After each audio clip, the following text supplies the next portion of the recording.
Talking with famous people, the internet's only YouTube channel. And I am here today to tell you that introversion and extroversion don't mean squat. They don't mean squat. You might say, well, what does mean squat, Eric? Other things. Squat means squat, but Japan versus Chinese Taipei. Why don't they just call it Taiwan for fudge's sake? Horrible that we agree to call it Chinese Taipei. Boo, failure, boo. That's foul, man. That's foul.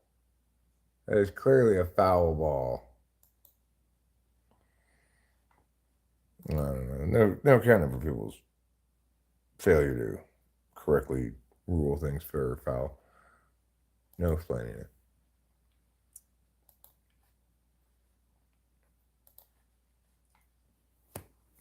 Jung calls the knowledge and deliberation functions introverted, and the um, other functions extroverted. But those terms don't mean anything.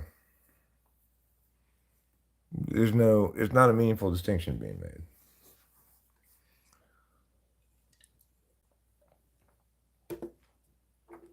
It's not operationalized. Nothing about any definition you could give for those two terms that would allow you to use that definition to determine the status of anything.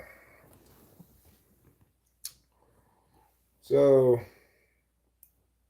I mean, you could define it just like as epistemics are introverted, deliberation and knowing, but then you're just making a set name that has four functions in it, and another set name that has four functions in it, but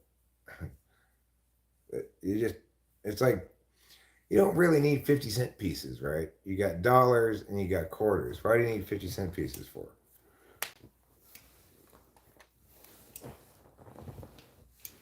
I mean, yeah, you could organize it like that, but you wouldn't be saying anything in particular except just here's a arbitrary organizational label I've chosen for these things over those things. Hi, Haley Smith. How's it going?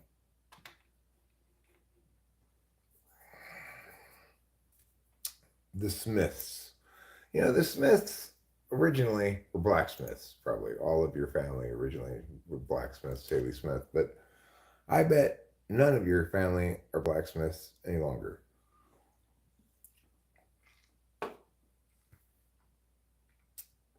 Oh, it went great. William, it went great. Alexis and her husband are going to go to an athletics game with me and Rachel in early September. Isn't that fun? They live in the Bay Area. So we'll we'll meet them for an athletics game. We're gonna go to an athletics game anyway. So yeah, that'll be a lot of fun. We'll have a double date athletics game in the Oakland Coliseum. The roomy confines of the Oakland Coliseum. Because they don't mean anything, right? Like all attention is of you, paid by you. And we use introverted functions to pay attention to things on both introverted and extrovert, both internal and external fields. We use extroverted functions to pay attention on both external and internal fields. So why exactly are they called extroverted or introverted? I don't know. Action and interface is an extroversion of the self, I guess. Taking action, interfacing with another person is engaging with the outside world. But I'm engaging with the outside world right now by introverted thinking. I'm answering your question and making sure that my answer is consistent with everything else I'm saying. Do I want to talk about poop? Not at the moment. Hi, Daniel Berry Sports Highlights. How are you? Okay, I will talk about poop for a second. I did have a lot of poops this morning, so I was pretty proud of myself.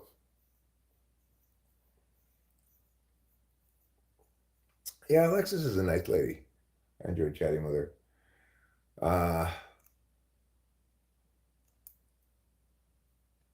she's the one who prompted me, in fact, not prompted me, but it was the catalyst for this title. And she asked me to define those terms. She was like, you should define extroversion and introversion. I said, those don't mean anything. But it was the first time I really realized, oh, I've never really addressed this before or actually even fully thought it out all the way. I don't use those terms because those terms don't mean anything. I use them in the naming the functions because that's what Jung named them: introverted thinking, extroverted thinking. And I don't want to try to rename them or anything. But what are they really? It's disinterested deliberation, interested deliberation, etc.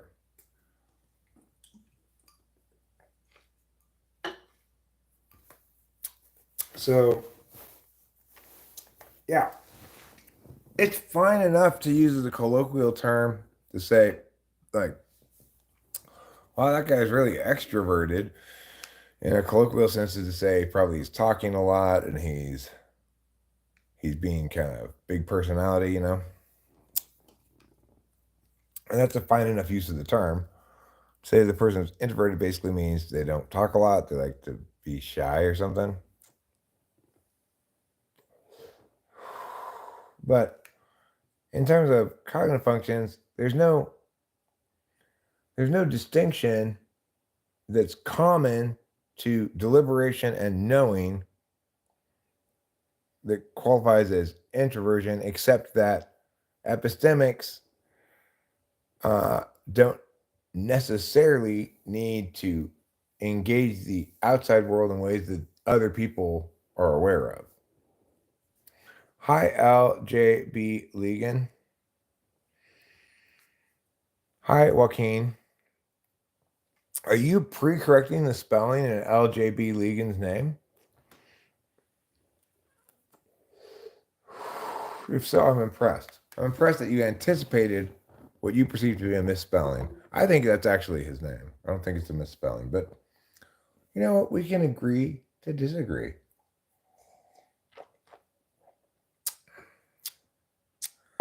Um, I don't know what that means. Mafia Gorilla $. How am I? I am okay. A little frustrated with my daughter at the moment because she has not stayed ahead of freeing up capital and now she needs to free up capital and it's like don't she should have freed up more last time. Regardless, whatevs, McGevs. If need be, there are other things they could do to free up capital too. I told you, get a son. I don't have a son. I just have a daughter. She's a wonderful lady too. But I am a little bit frustrated with her right now, but that's okay. Not everything in life is always going to be perfect, and that's okay.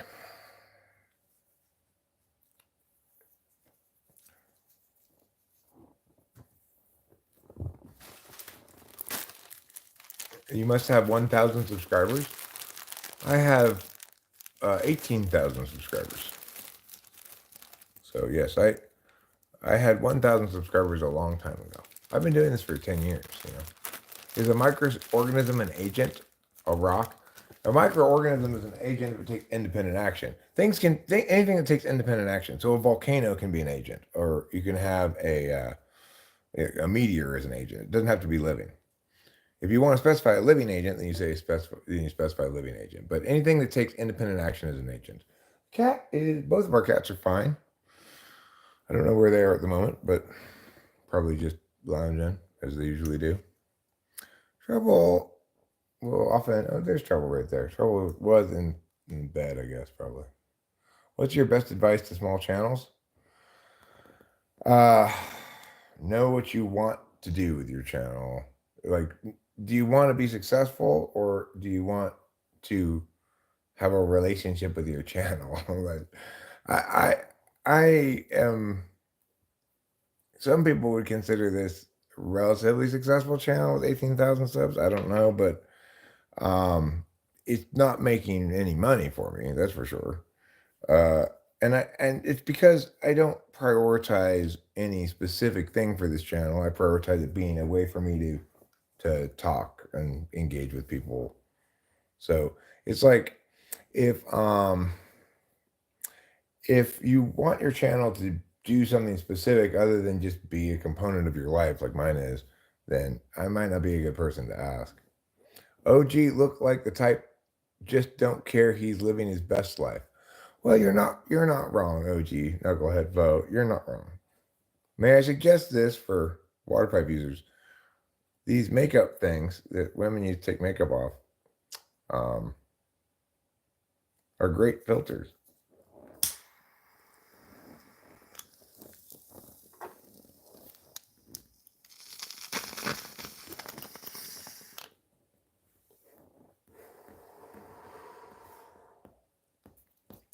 I'm sorry to hear that, Florian. I had a cousin, Julie. She died of skin cancer too. Started with skin cancer. It was horrible.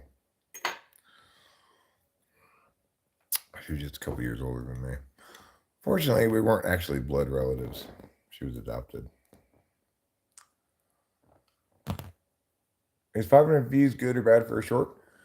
Um, it's it's good-ish. You know, it's like I have some shorts that don't hit at all. They're gonna get under 100 views. I have some shorts that hit level one. That's 500 to 1,000 views. Hit level two, about 2,000 to 3,000 views. And then, you know, the most I've ever had for a short is something like 30,000 views. I like it, because this part's glass. I don't like these things when the whole thing's made out of this stuff.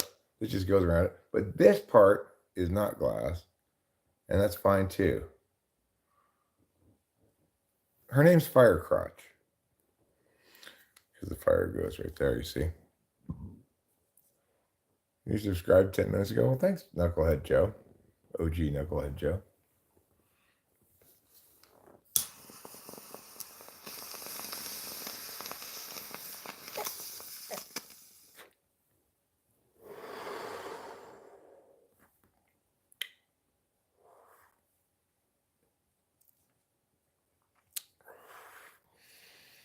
Well, the idea of taking independent action is that it, in a physical sense, it moves. So, like, if there's some wind, that's an agent that moves air. That agent moves the air against some rocks, which jostles loose a boulder that comes rolling down the hill. That's an agent because it's moving. So, with physical objects, things that move on their own without you moving them are agents.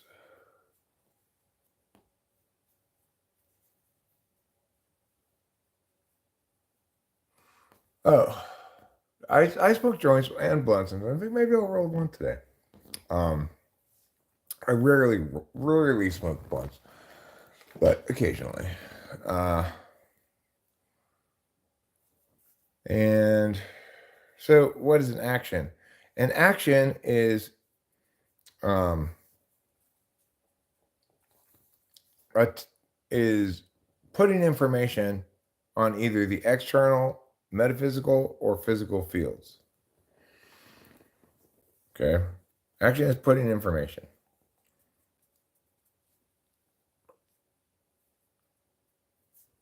So, from an SE sense, it's doing something, going and doing something, digging a hole, whatever. And from an NE sense, it's what I'm doing right now. I'm putting these words in your ear. Interface is action that requires a dynamic other piece to it.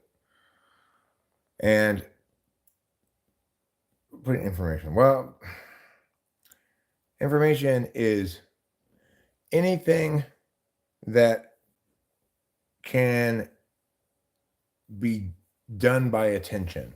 So it is anything that can be received attentionally, anything that can be gotten attentionally, and anything that can be put attentionally.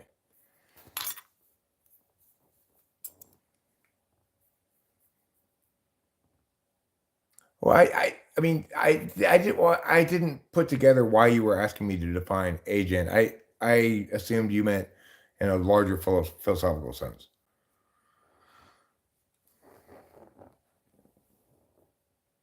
I wouldn't be able to take a full hit of that like that off a bomb. I'm calling 911. My Rachel, my wife, she also cannot handle long rips. She's got kind of baby lungs. So she has a THC vape that she uses instead. That way she doesn't cough so much.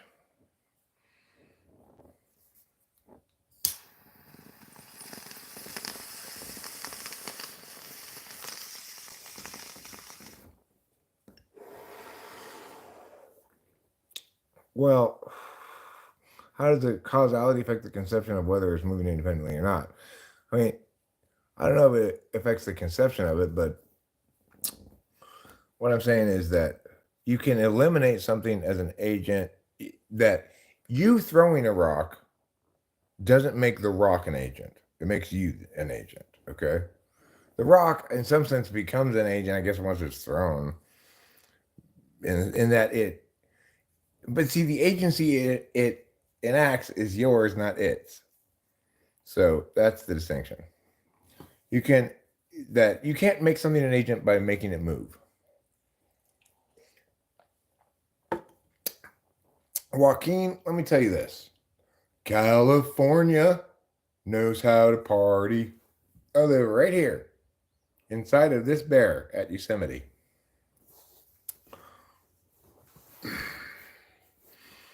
I do. I live very close to Yosemite. Basically, Yosemite National Park's right over that way.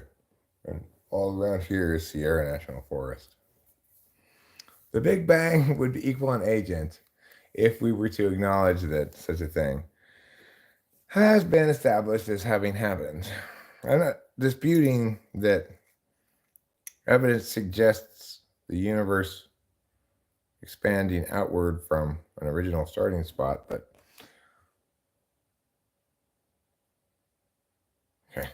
You are hereby hidden from the channel.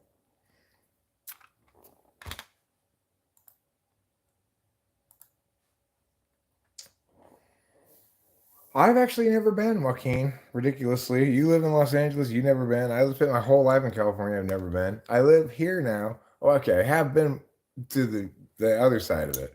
Originally, I went to see the Mariposa Yosemite Symphony Orchestra play at the other side of Yosemite, but that's not the part that people take pictures of. Hi, KR17. Hi, Goblin.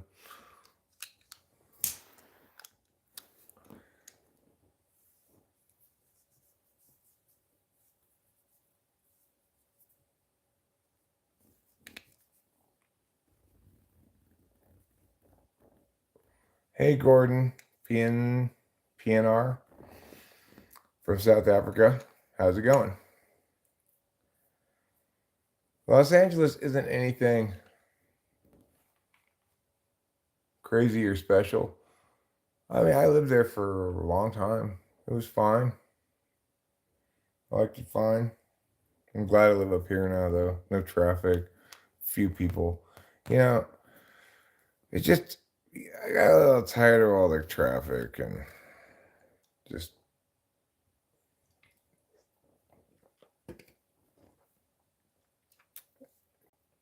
a lot of driving in Los Angeles. How are we doing? I'm doing fine. Rachel, my wife, is also presumably doing fine. She's asleep upstairs. And today I'm discussing various subjects, but I'm foremost just sort of stretching my legs into this live stream. having finished a conversation with somebody prior to starting it, which prompted in me a variety of thoughts that I wanted to discuss.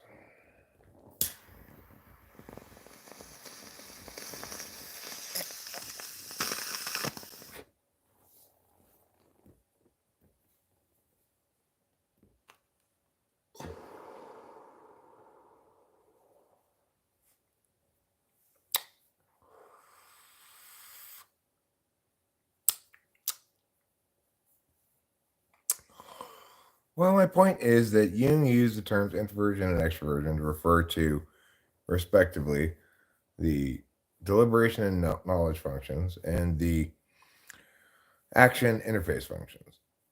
But they work like they're essentially like a 50-cent piece, okay? You have four kinds of functions: knowledge, deliberation, action, interface.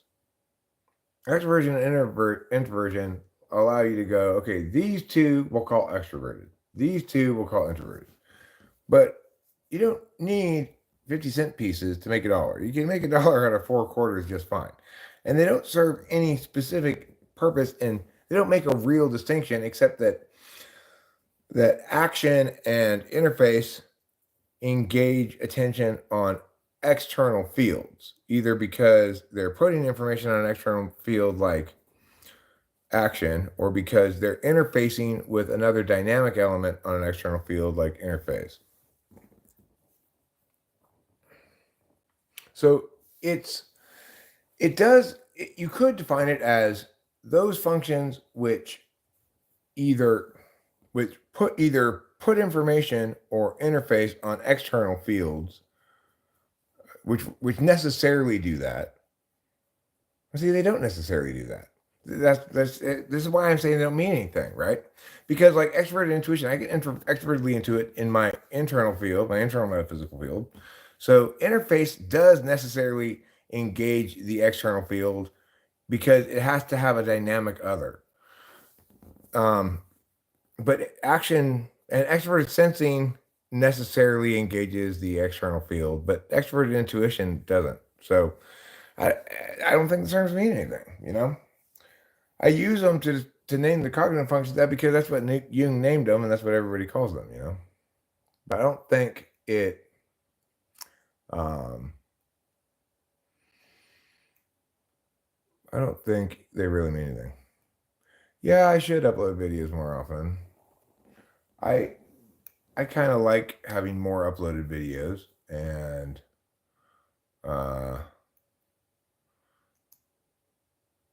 live streaming representing less of a totality of my YouTube content. Yeah, I noted that, Boba Fett. G. Is your new name G? Okay.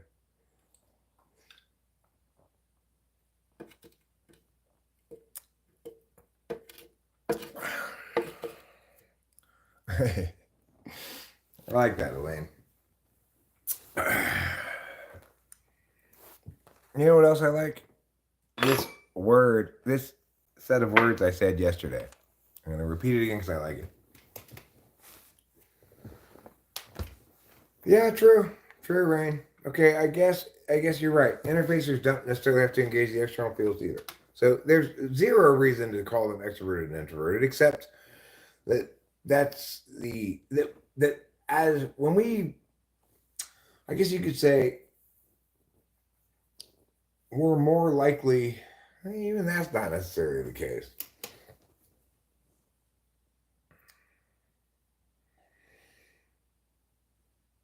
So it is the case that getting and receiving information, in other words, the basic processes of deliberation and knowing, it goes this way more, I guess, in some sense. I don't know. It just seems like something that you can only ever kind of grok what they mean. The reason I'm saying introversion and extroversion don't mean anything is because Alexis asked me to define them today, or suggested that I define them, And I said, I don't think they mean anything. And then I realized, oh, I really don't think they mean anything at all, and that they're completely useless terms. I'd rather it just be used in its colloquial sense. All right, cool. You do what you want, Rain.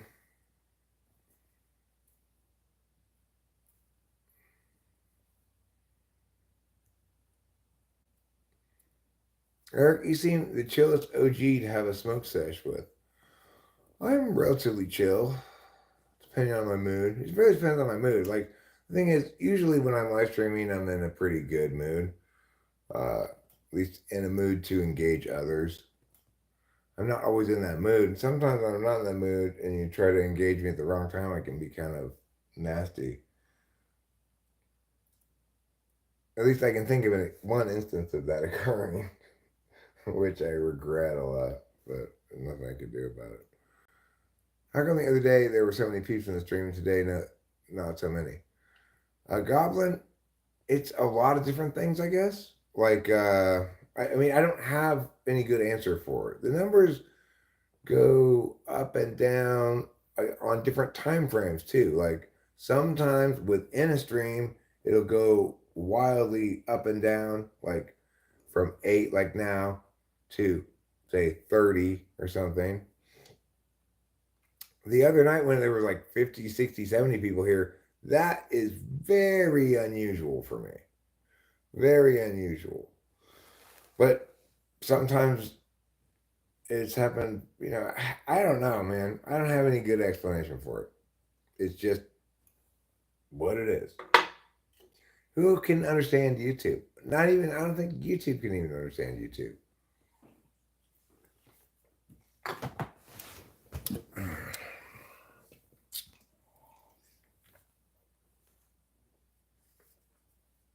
7 Up, you're the limonist. Lemon lime.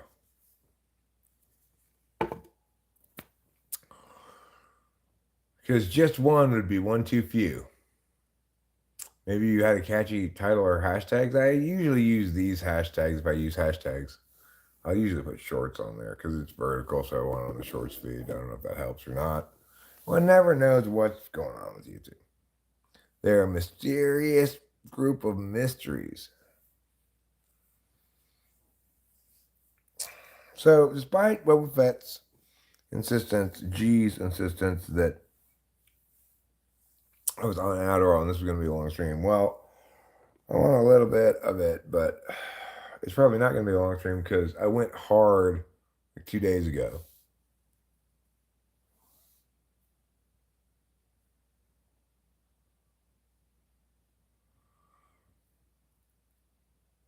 I mean, who cares whether he's a genius? That's just lip service you pay to other so that other people don't go. Like you're not giving credit where credit's due or something. I don't give a fuck. I just want to be right.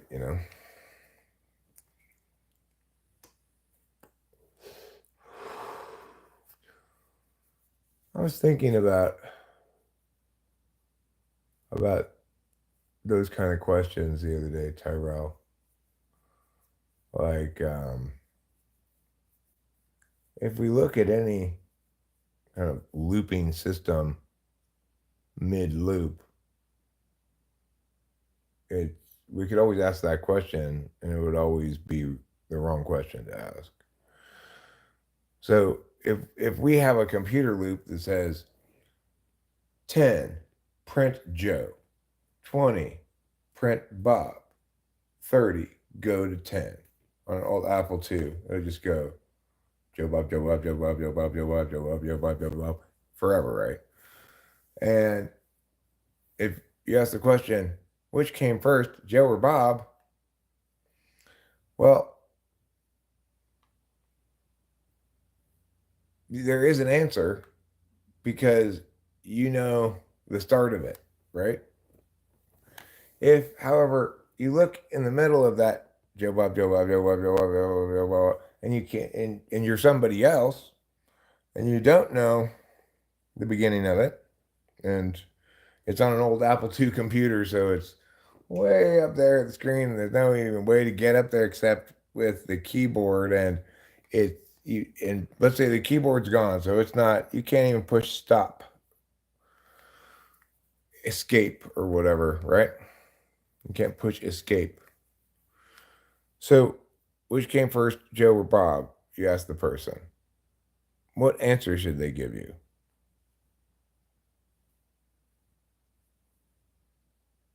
That's the question to ask, right? It's not. It's like imagine that scenario where you're in an endless loop of Joe Bobs on an Apple IIe screen, and you have no way of knowing what happened at the beginning of it, and you're asked, "What came first, Joe or Bob?" What answer should you give? Now, keep in mind, we have the extra knowledge that somebody started this loop and that, in fact, Joe or Bob did come first at the beginning of the thing. I forget which one it was, probably Joe.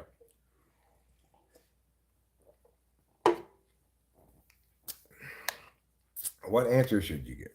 Now, pretend you don't know that. Okay. You don't know for sure that somebody started this. You don't know anything about Apple II computers. Um, and all you get to see on this screen is that it goes Joe, Bob, and then the screen goes up, and so it's just an endless succession of Joe and Bobs, right? And you don't know how this came to be at all. You're not familiar with computers. Computers are just coming out, and you're an old lady, not tech savvy. And the person bringing you into the room says, which came first, Joe or Bob? How should you answer that question? So the thing is, it's good to have an example like that so that we can see what we mean when we say it's a chicken and egg question. What we mean isn't that it it's it's a question that we'll forever wonder about but never know the answer, or some other thing like that. It doesn't mean that it's a question that has an answer either. It means that we're asking the wrong question.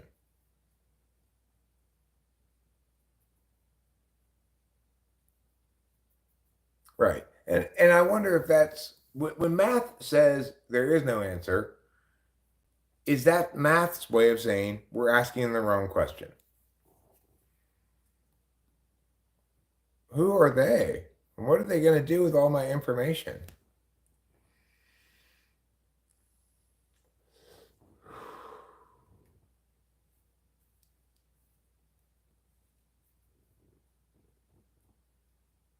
I mean, would you spend forever trying to figure out who came first, Joe or Bob?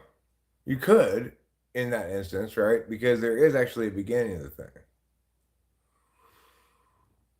In the beginning, God made them kale and female.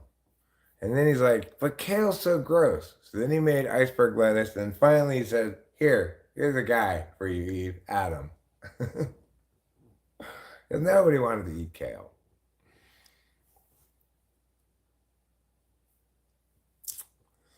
So, anyway, that's what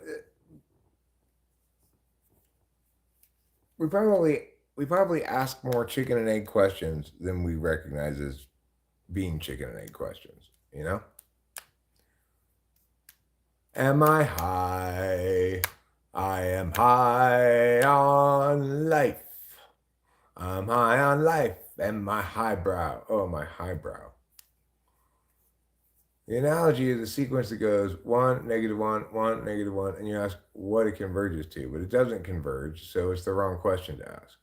Ah, thank you, Rain. Oh yeah,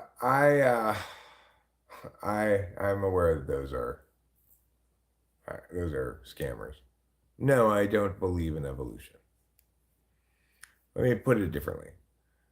There is no explanation of species evolving from proto-species adequate to affirm evolution as an explanation for the origin of species.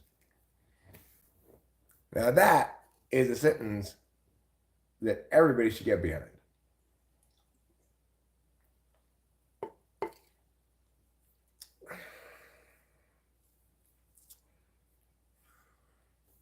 Excellent analogy, Rain. Thank you for saying so.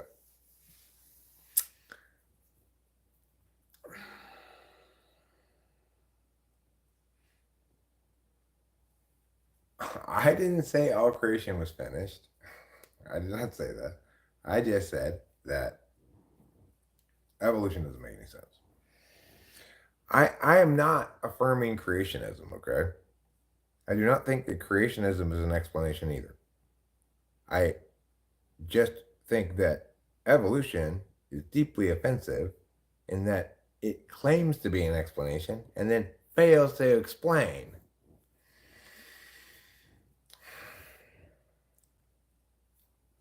It's like the affirmation has the burden to affirm. If evolution, now granted, I will concede that evolution in the status quo is the status quo, but nevertheless, it's an explanation that purports to tell us something in a, you know, reducibly understandable scientific way how meow turned into meow. And it doesn't make any fucking sense. It's so annoying. And it has infested everything. Like, you cannot touch on anything that is informational hardly about nature or whatever that doesn't mention, you know, millions of years ago, these creatures evolved from flightless birds by blah, blah, blah, blah, blah, blah. It's like, okay, you people are just making up stories.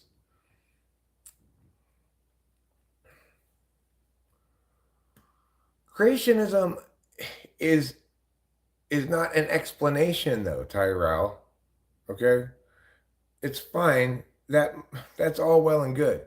If in fact God created everything, then what he did was he locked us in to not being allowed to have an explanation, which is fine. Okay, that may be the case. But what I want is an explanation that explains things.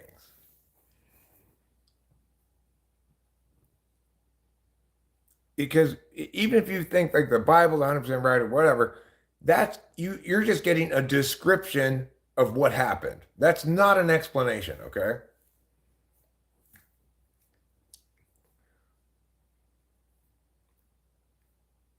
I mean, if the description is of God creating everything is correct, then in that creation process, he locked us into not being allowed to have an explanation. And that might be fine. Maybe we just don't get an explanation.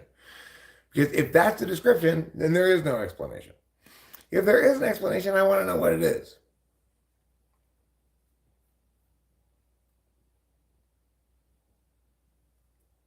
No, I understand all the arguments, Tyrell. Thank you.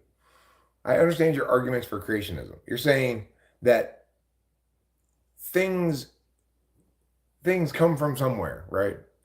So fine, but you're not understanding what I'm saying. Your explanation is things come from somewhere, and I have a description of God creating it. But what I want is an explanation. That's different, okay? Your purported proofs are, well, we can't conceive of non-causality, ergo God. Fine. Again, then That's what you get. You just get a description. You don't get an explanation. You get a description and an appeal to ignorance. In the absence of any preference and in the absence of any preferable explanation, let's choose this non-explanatory description. All right, so that's what you get argumentationally.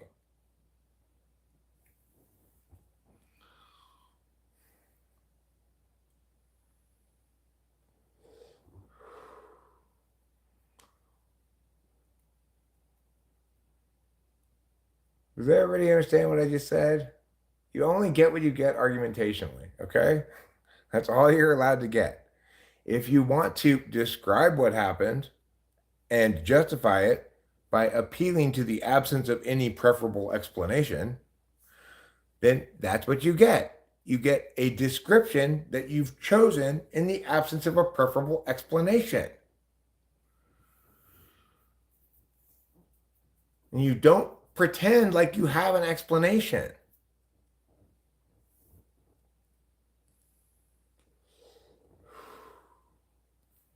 No, a description of a battle from the War of 1812 is not an explanation of anything. It doesn't explain anything.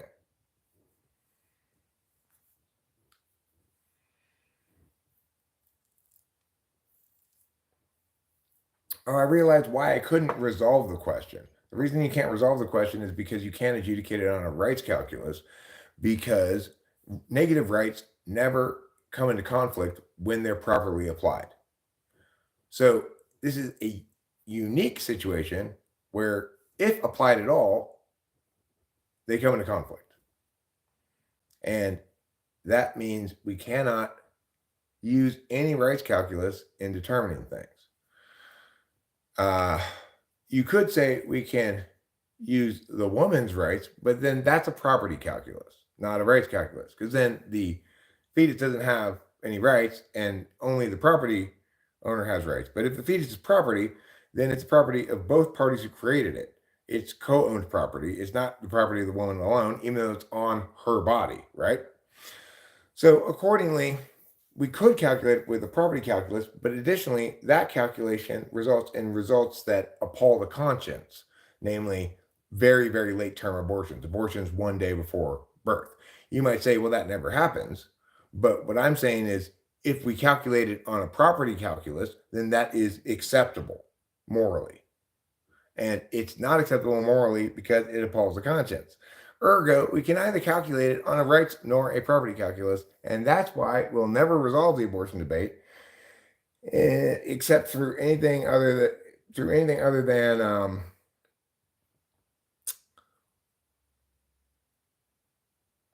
what we kind of intuitively feel comfortable with as either a compromise or non-compromise.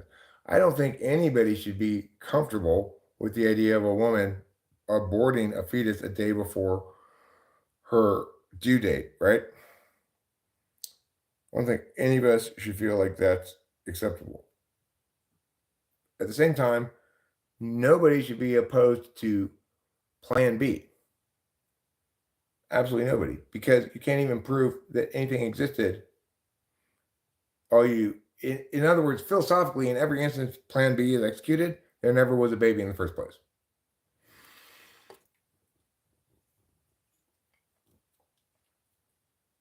No, Goblin, that's what you guys are not hearing what I said.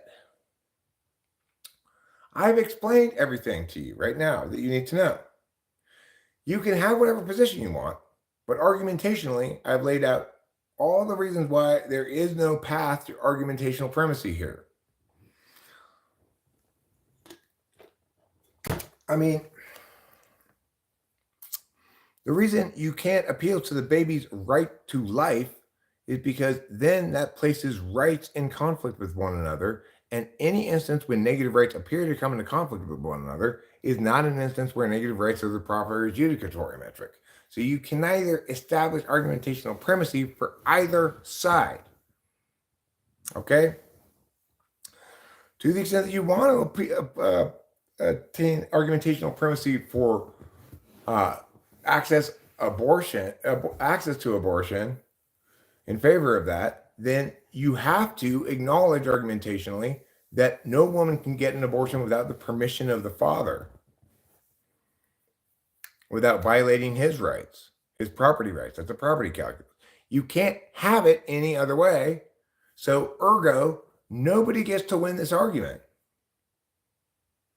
Sorry, you can have whatever position you want, but you don't get to have argumentational primacy. You're not right. Neither am I, except about the fact that none of us are, right? Whatever our position on abortion is, we don't get to claim to be correct.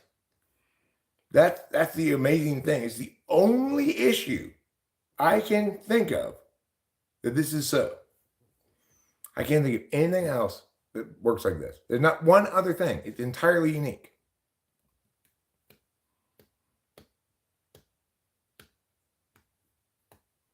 Everybody's going to have their own position, but nobody's going to be correct exclusively. And I hate shit like that. I want everything to have an exclusive correctness. Unfortunately, abortion isn't that way.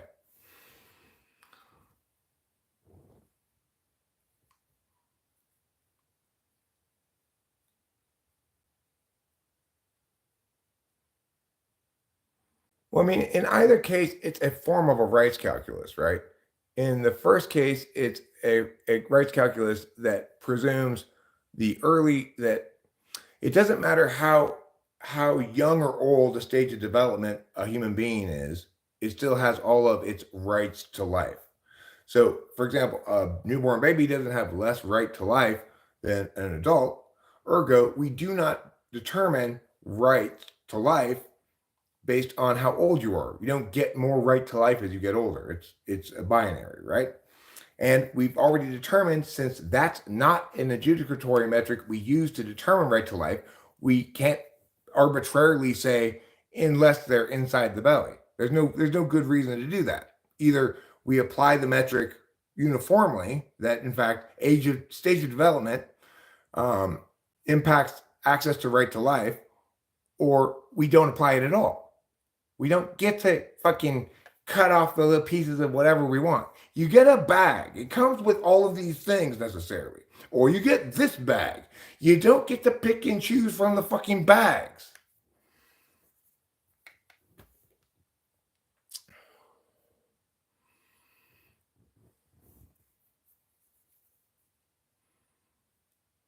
Look, I'm not telling you what your position on abortion should be. I'm explaining to you that you don't get to be correct exclusively of those who disagree with you for the reasons I articulated.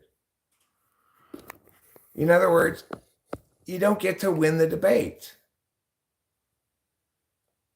If you think that your position that you hold is because you are argumentationally, you have the best arguments, you are wrong, unless the position you're holding is this one.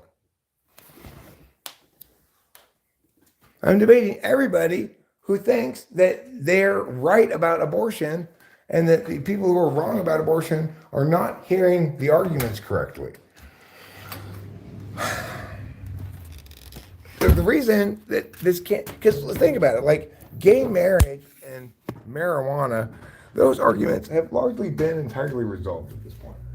They're like, nobody is still really arguing too hard that gay people shouldn't have access to the government's special treatment of married people, because that comprises unequal protection under the law. There's no way to win that argument against gay marriage, right? And as long as the government gives special statuses to people who are married in different ways, then everybody has to have access to that, including homosexuals.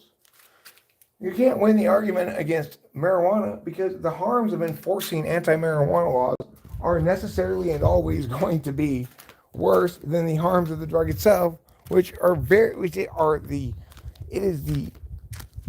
is the one drug that doesn't link to significant life harms. It's basically the only one that you can abuse without having big problems.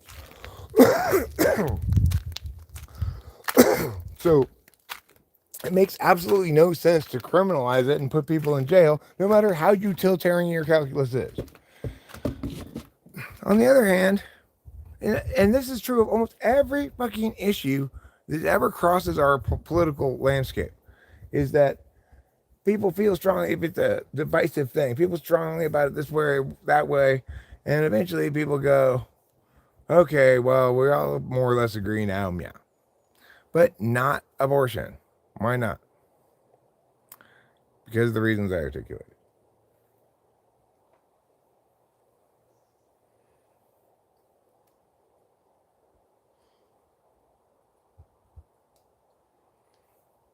The thing is, the world always seems to work better when we make decisions based on what's correct. When we're talking about, you know, policy decisions, public decisions, and it's a very reliable guide. Anytime we make decisions on expediency that are incorrect, it seems to bite us in the ass. But accordingly, it's frustrating that the one ultimate weapon of truth that helps us understand everything and be correct, and therefore allows us to make decisions like, let's not put these Japanese people in an internment camp because it's unconstitutional. Not, let's ignore that because we're scared. Let's not have lockdowns because they're unconstitutional. Not, let's have lockdowns because we're scared. When we ignore what's correct, bad things happen. COVID lockdowns ignored what was correct and destroyed so much of civilization. It's crazy. Well, not so much of civilization. It destroyed so much wealth. What it destroyed. My brain needs meat. It does. I like meat.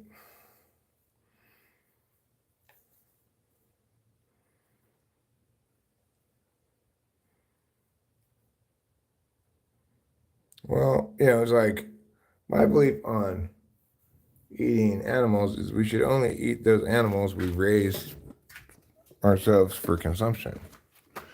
If you want to eat cows, fine. We raise cows for the purpose of eating them. If you want to eat pigs, fine. We raise them for the purpose of eating them. Chickens, fine. Those things wouldn't even exist if we didn't raise them to eat them. Not very many of them would exist anyway. What we shouldn't be doing is going and eating animals from the woods and stuff. Leave those animals alone. They're their own animals. The animals we should eat should be our animals, The ones that we bred them, raised them, they live on a farm. They're for the purpose of being eaten. That's the ones we should eat. Don't eat kitty. Kitty's not for eating. We feed the other eating animals to kitty. Chickens, cows, pigs. Those are the animals we should eat. It's very obvious. I don't know why people don't seem to get this. They think it's like somehow better for them to go hunt and kill an animal and eat it that way. It's not better.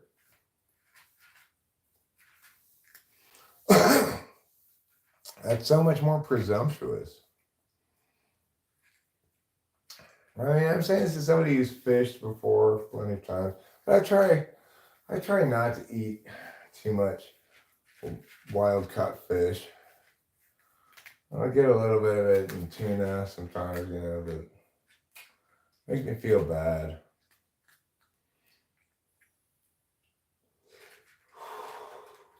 So, everybody understand now? From now on, only eat cows, pigs, and chickens.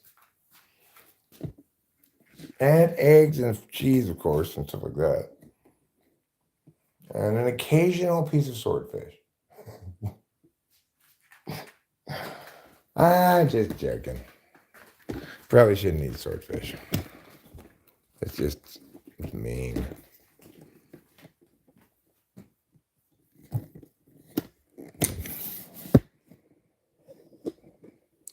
principle you're holding with the our animals versus wild animals difference, though?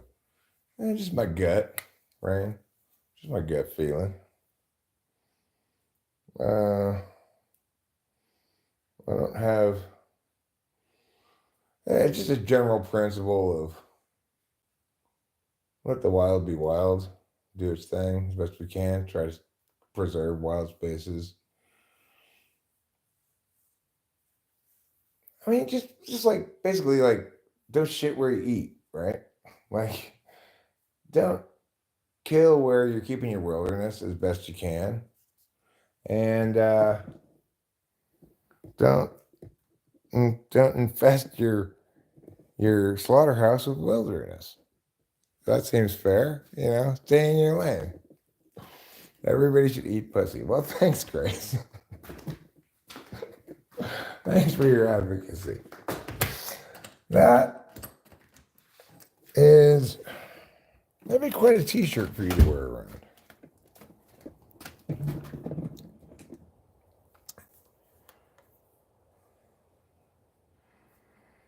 You could have another T-shirt that says "In for a penny, in for a pounding."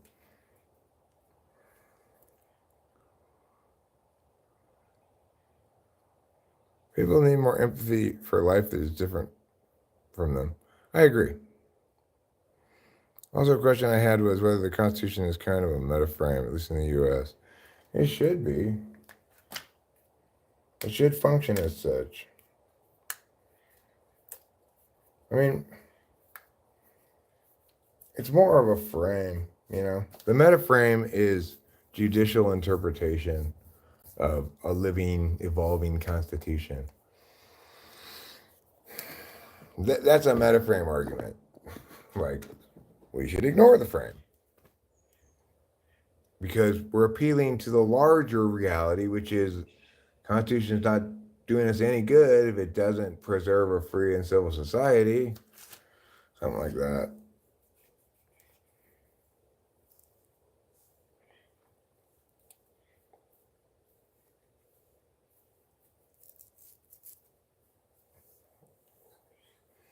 A fun metaframe argument might be California is not really a state of the United States of America because it's not in compliance with these elements of the constitutional frame. It'd be like using the whole federal idea as an argument against this thing qualifying. It's actually part of the Federation is qualifying as a member of it. That'd be kind of a fun argument in front of the Supreme Court. We want to preclude California from being in the United States of America any longer because they're not constitutional enough. Kick them out, judges. Kick them out. I wonder how far that would get. Probably not too far. We ready to water? I think so. I do believe we are ready to water. Let's do it.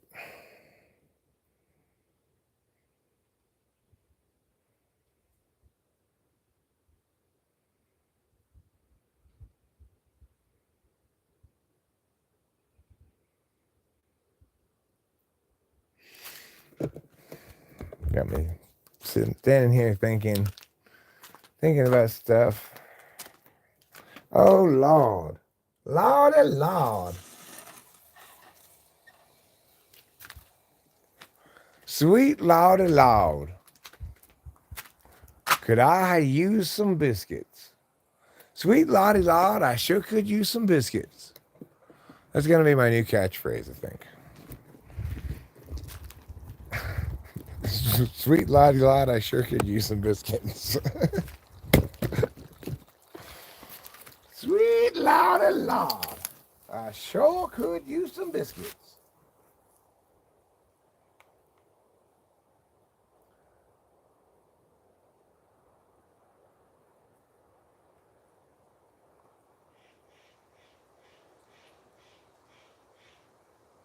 Sweet Lordy Lord.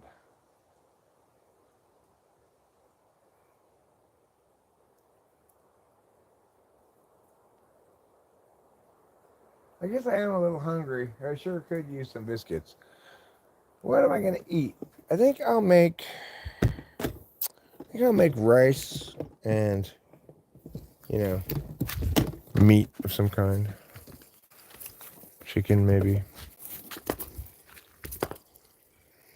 All right, you get water. Have some water. Have some fun. When you're done, then you're done. Drink it up. It's so good. Make some buds. Yes, you should. That's right. Let's go. Water the plants. And so, miggity, meow-ga-doo.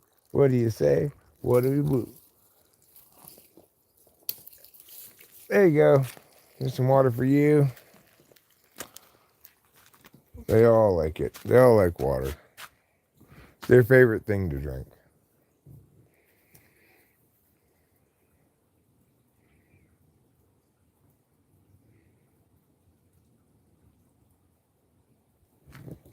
Occasionally for breakfast, I'll have milk, but most of the time, just water.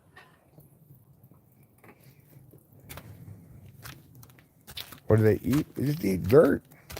Just eat water and dirt and sunlight. I know I wouldn't want to have that be my diet either, but live and let live, I say. I'm not going to try to tell those plants what to eat. Wow, look at all of these. What are they called again?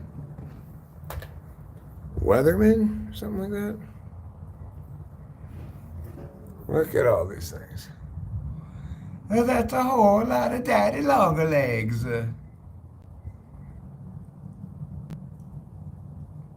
What a bunch of daddy long legs there are, huh? A couple more over here. I wonder if the spider catches the daddy long legs.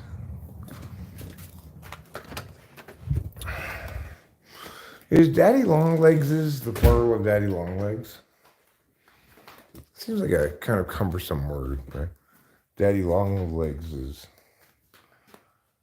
Or is it daddy's long legs? Do you think it's daddy's long legs? Like times out? How many times out do they have left? You're supposed to say times out, not. Although I think they've kind of like switched it now, but people typically say timeouts.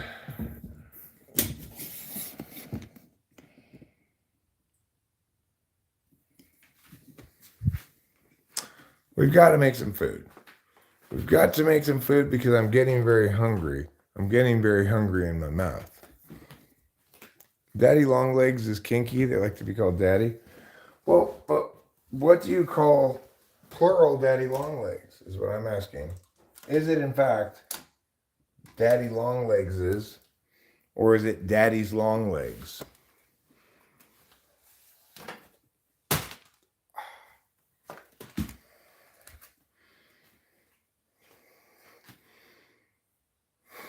What is your previous question? Are you calling the previous question?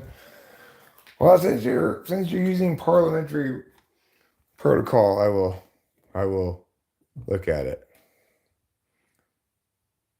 Eat my previous question. Is the reason it's bad to allow unconstitutional things mainly because of the resultant precedent that allows future action to break those fundamental principles, therefore making them not such anymore? I mean, that's one of the things. I think the more fundamental principle is one of a limited federal government of enumerated powers. And the reason the powers are enumerated is because it was never supposed to turn out like this, where the federal government is the biggest of all the governments. You know, it was intended that the states were your main government. The federal government was the government of the states, basically. I'm on speaker and your mother is side-eyeing you. Well, listen, Elaine's mother, I'm about to cook some lunch. And I think that's something you and I can both get behind. Food is for eating. It makes you healthy and good. Let's enjoy it, and then we'll be wonderful.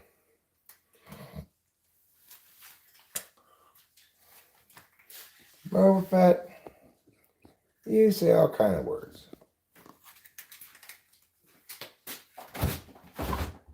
You love saying words like,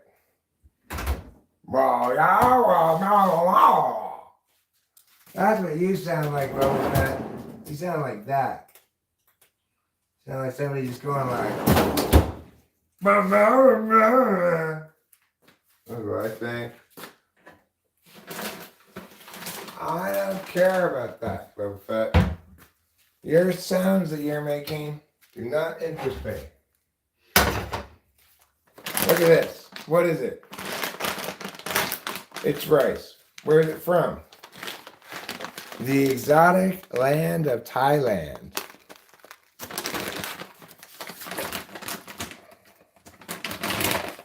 Is it really from Thailand? Probably not. It's probably just that kind of rice. It's called super lucky elephant rice.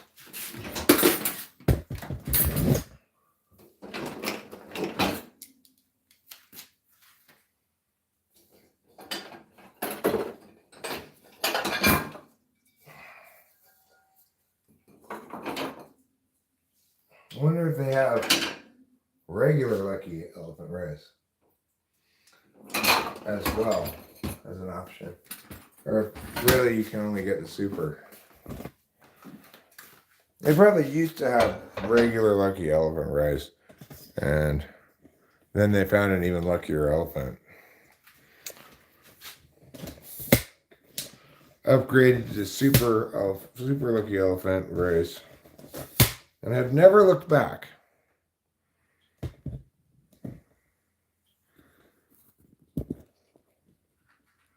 So, Elaine, you can evaluate the Asian authenticity points of this rice. Tell me, does this really look like an Asian elephant? More importantly, does it really look like it's super lucky? If they captured it, made it pose like that in order to draw this picture, I'd call it quite the unlucky elephant.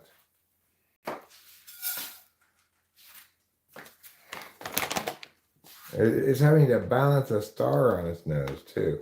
That's definitely not a lucky elephant. Hopefully, this is just an imaginary elephant.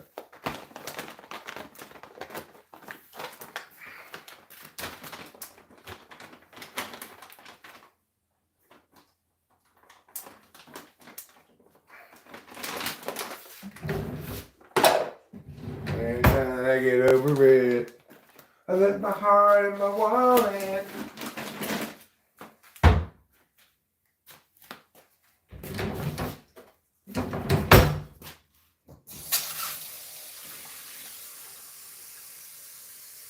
All right, we're going to add 2 cups of water to this rice.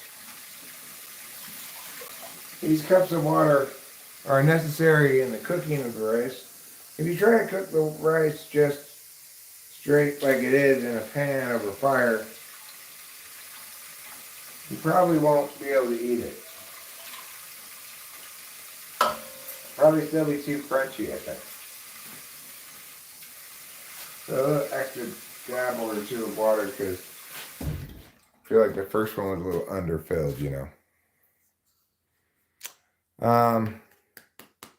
This elephant is the star from the tarot cards. Oh, is that what star it has? Well, then that is a lucky elephant.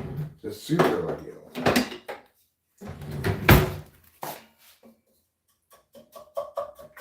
We're going to jostle the rice a bit. You've got to jostle it around so that it's evenly spread along the bottom of this pot. And then you might say, aren't you being hypocritical, Eric?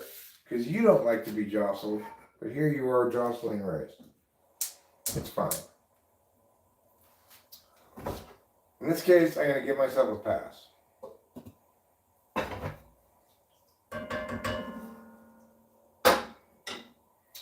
So we're going to let that come to, oh, right, timer.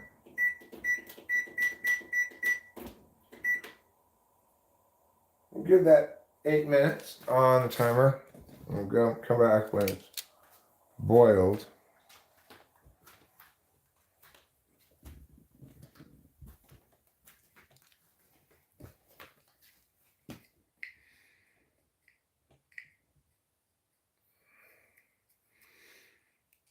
Let me see. Scrolling down here to determine what's going on. Oh, thanks, Elaine's mom. I congratulate you on your wonderful daughter, Elaine. You did a fabulous job of raising her. Getting your veggies. I don't know if I have a lot of veggies right now.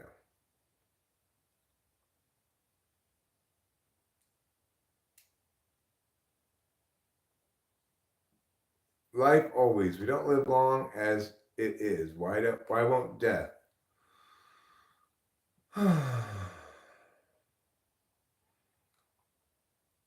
See here. California's woke diversity and cultural shifts preview broader U.S. changes with its cultural evolution eroding traditional values. Okay, well, I don't think that the problem in California is a lack of traditional values. Okay.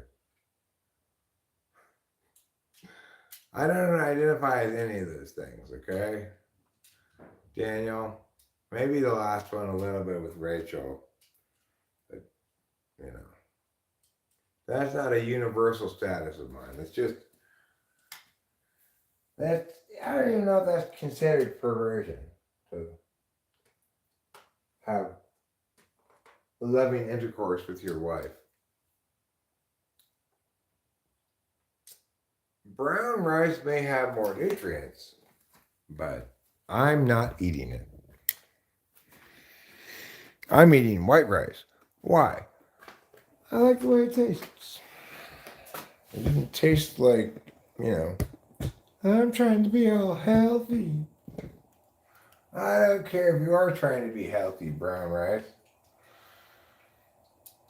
Wheat bread, get in line behind brown rice. Just get right in the trash can. We're having white rice and white bread. Maybe sourdough. We're feeling saucy.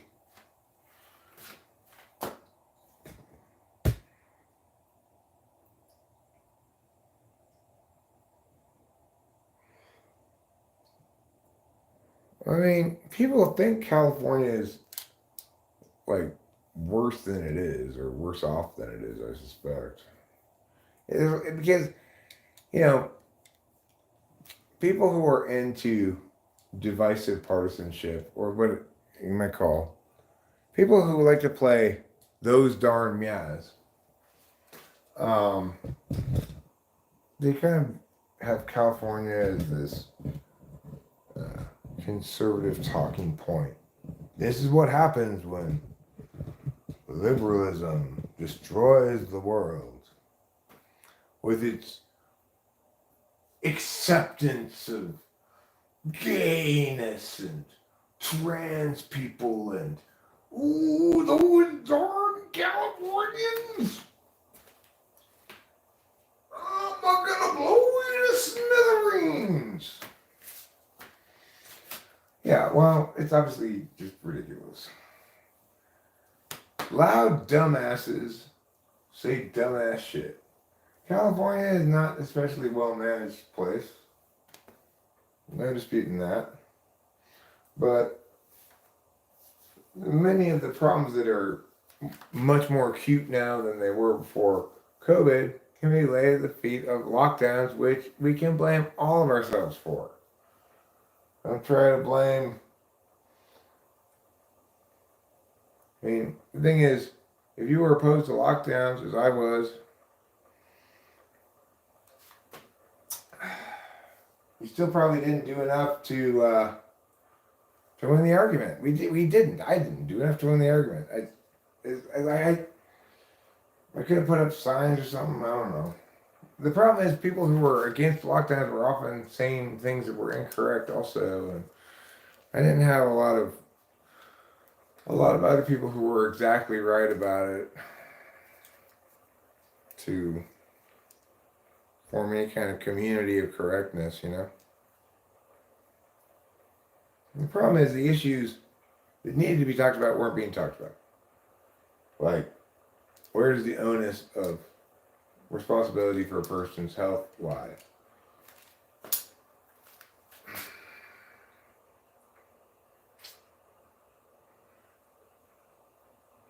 Granted, California was just as bad as every place else. Hearing about that. Newsom trying to tell people how many people they could have at their house for Thanksgiving dinner. Can you imagine? What insanity.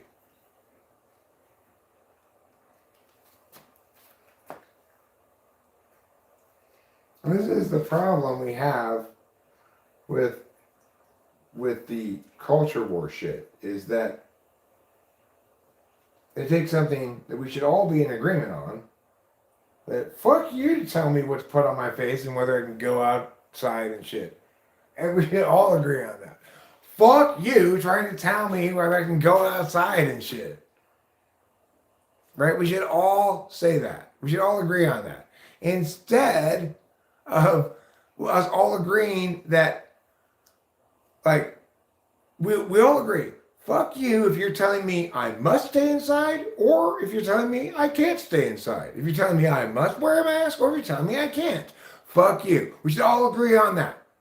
Instead, we were talking about whether, people were arguing between the extremes, just like with abortion. Like, no, we need to have total lockdowns of everything, or you're a science denier. And then on the other side, you have people being like, oh, this is all just a big hoax. And another, it's like, oh, shut up. Jesus fucking Christ. Do we have any adults left?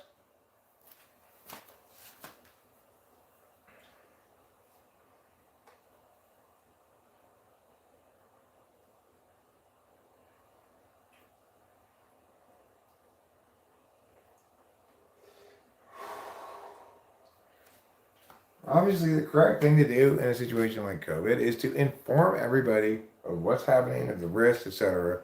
Inform everybody about here are steps you can take. Encourage people to allow more flexibility for people to not just to work from home and stuff. We don't try to tell everybody what to do. We give everybody the information and let them decide for themselves.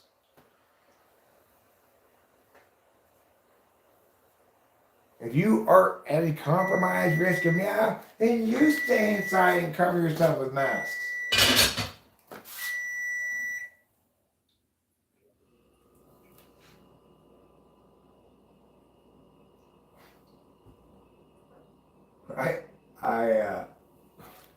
I said that once during COVID. I remember somebody hilarious said in reply, "We can't lock up all our old people."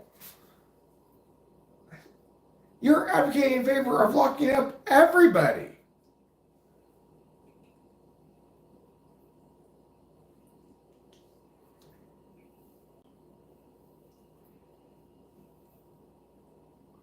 No, but my point is this, you're right. Nobody ever said you can't wear a mask, right? But the point is that it's the same, we should all agree because it's the same principle at stake. Just as you don't want me to tell you you can't wear a mask, you also don't want me to tell you you must wear a mask. And you instead say, here are considerations regarding this question.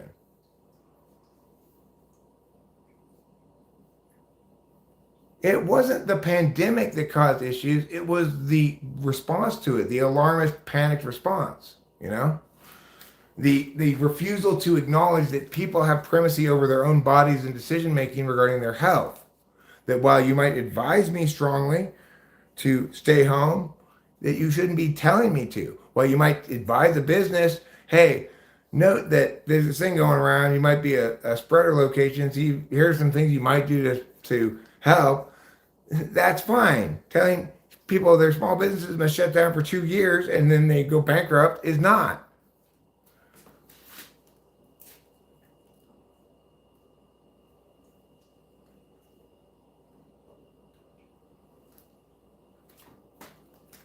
And it's like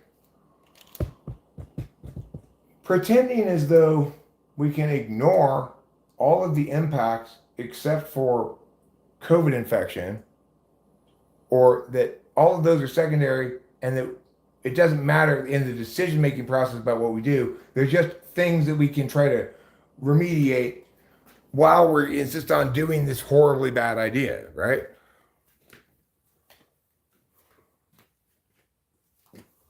I mean, you have the right to tell them, but, you know, they also have the right to say, fuck you. And everybody else has the right to say, why are you such a fucking horrible person? You know?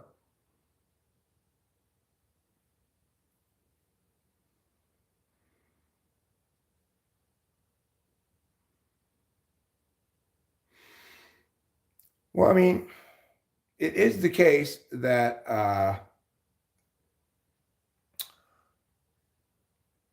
we can imagineer circumstances in which it would seem to be justified by utility to require masks. But I would say we can accomplish that by proxy simply by the reality that every business can choose to require that before you enter their business, and then you can choose not to enter their business if you don't want to comply. And if in fact there's a legitimate need for this, then um, the people who then obviously if that's how it actually was, then everybody would choose to require that. And if you didn't have a mask on, people would keep a great distance away from you. You know, there'd be the naturally occurring consequences of such a state of affairs. Besides which, just because you can imagineer something on the arguing from the margins, like I can think of this instance of airborne Ebola, where blah blah blah blah. You're still ignoring the fact that it's like decentralized decision making, by and large, in most instances, is always a more effective way to get to the same thing as centralized decision making.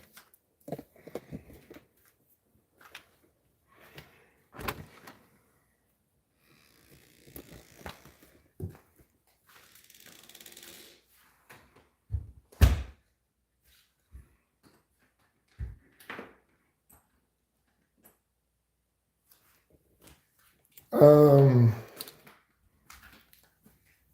well, I mean, I would say not by any, not adjudicated against a rights calculus or something, but there are instances where we enforce taboos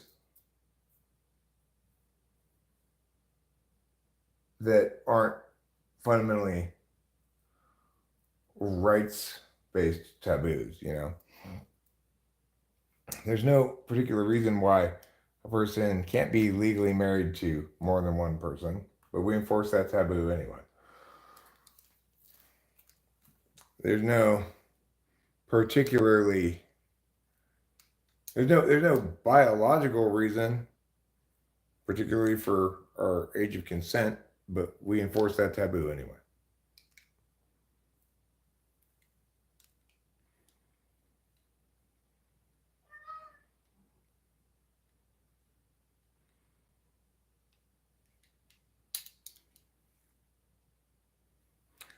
Yeah, I mean Trump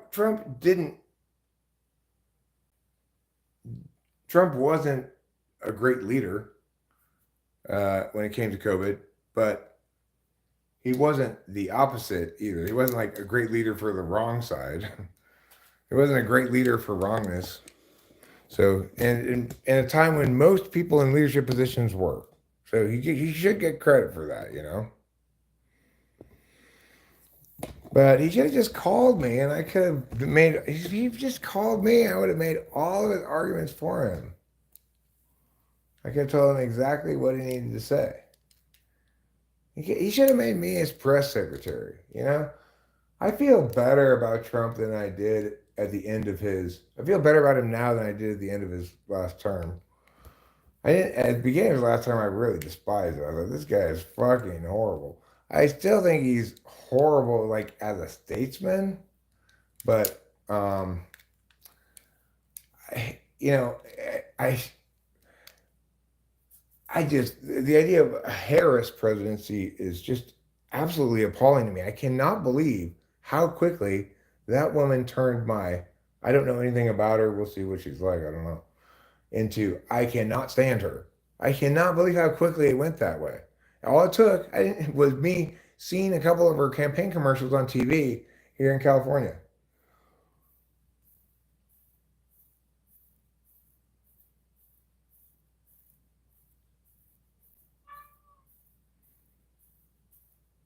Why am I an ISFP so bad at talking to people? Because you don't have a lot of random shit to say. Yeah, I don't think we were lab rats either. I think that what happened is that this is just my theory, my speculation, okay? I do not have any, I cannot substantiate this claim. This is my intuitive speculation. Either accidentally or purposefully, a bioweapon was released. A bioweapon designed to reduce the total population of Earth in the most quote unquote humane way possible, namely by killing all the old and sick people and by basically having a fatality is very high for older, sicker people and none for younger, healthier people. But before it could do its thing, either because it was accidentally released and so people scrambled, people who in the know informed others that in fact this was a bioweapon, right? And accordingly, the Health Organization, it was like, all the stuff was early was super freak out because they weren't treating it like a pandemic. They were treating it like a bioweapon had been released. So then, of course, again, when we do what we think is expedient at the sake of what is correct, bad shit happens, right? The fact is, it doesn't really matter if it was a bioweapon or not, because it was still a novel virus, right? And it was out. At that point, the people who one way or another, either a different cell of power than the one that purposefully released it, or it was accidentally released or whatever, they went into freak out mode because they were treating it as though it were a bioweapon. And then it turned out to be a lot more like a novel virus with weird symptoms, but fatality rates were not nearly as high as they expected, is what I'm thinking. Because it turned out to be about 0.4%, about the same as a flu or something. So that's my intuitive guess. This is just speculation, okay? Just speculation.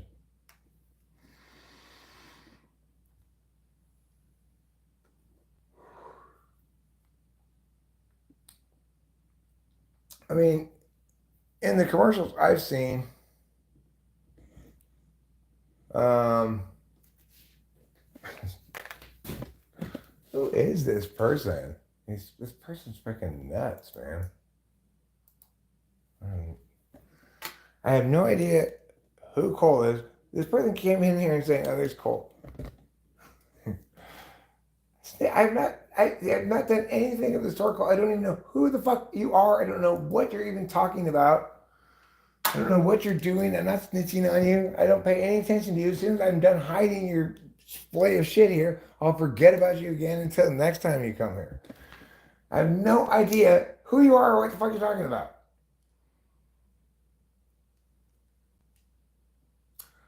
I saw the tampon thing. It was a law that allowed tampons, not requiring them. He said he was in a war zone, but he wasn't in an active war zone. He was in the National Guard for 23 years and deployed overseas. I don't know. He's not even accusing me of being like doing anything. He's accusing me of. He says somebody in the chat that did something to him, or he had some engagement with somebody inside in the chat from the chat away from here later, and that I'm responsible for that somehow. Like, I don't even know I don't remember you. I don't remember this other person who purportedly was in the chat. I have no idea what the fuck you're talking about. Just go away.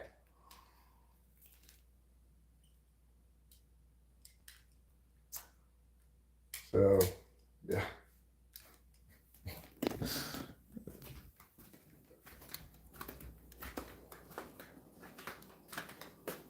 All right, now I'm gonna have to start cooking some.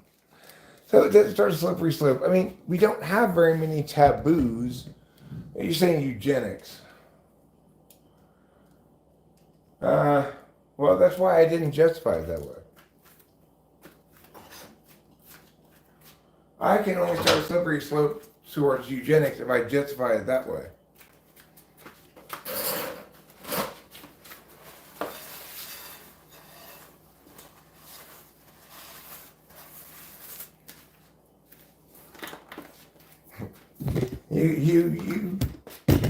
You made your follow-up question based on the answer you'd expected.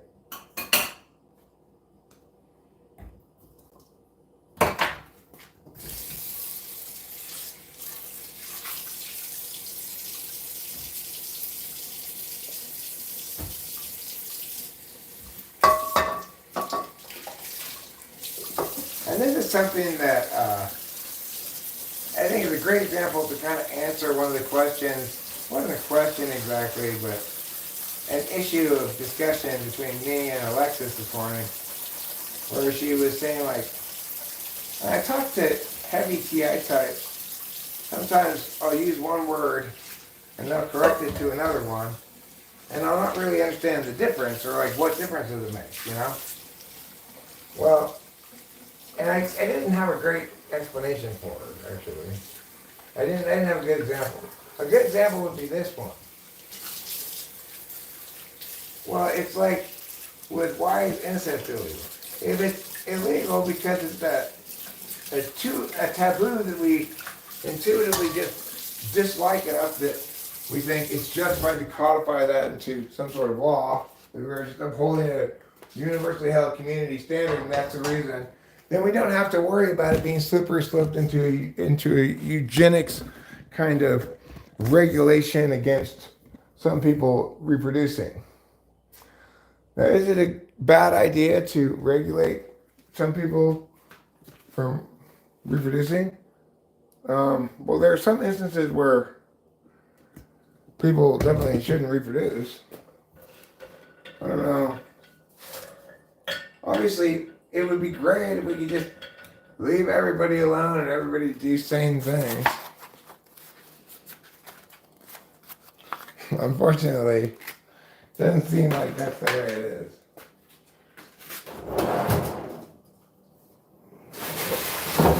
Oh no!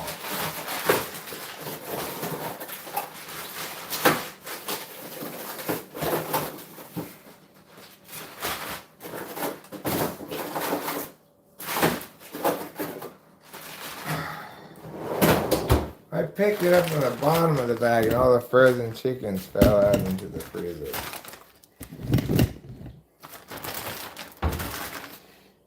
All right.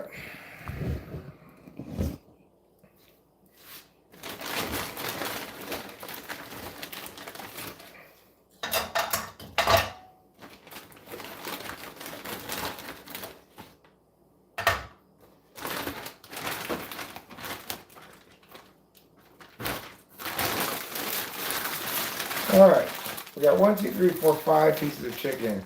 That seems like maybe a little too much chicken. These 4 little pieces of chicken should be enough.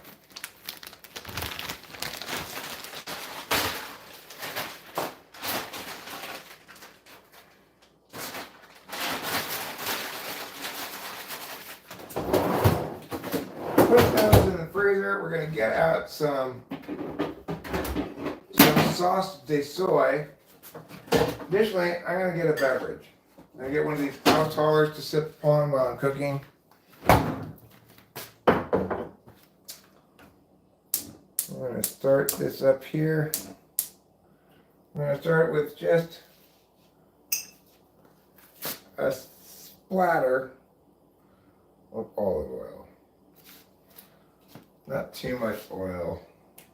Chicken doesn't have much fat in it, you know, but it's got a little bit, so you don't need too much oil. I'll put a little bit of this wine in here.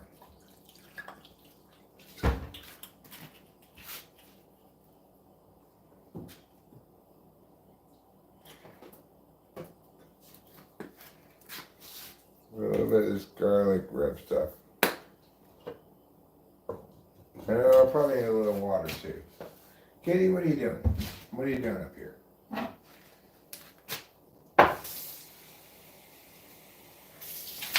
want to drink that water? Go for it. Spit.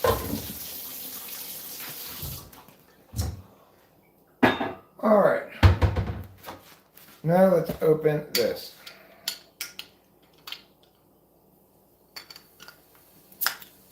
Then we're gonna go back over there, let this cook for 5 minutes, and come back.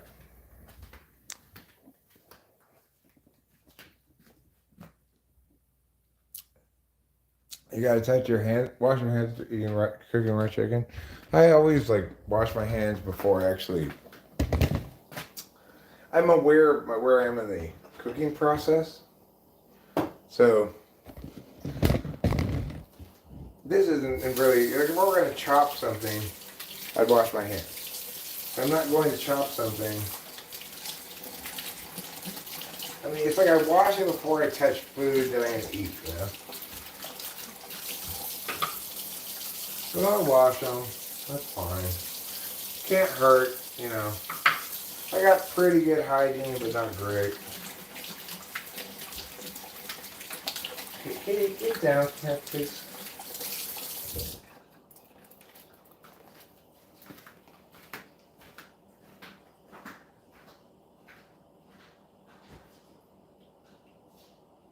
Where are the mixers?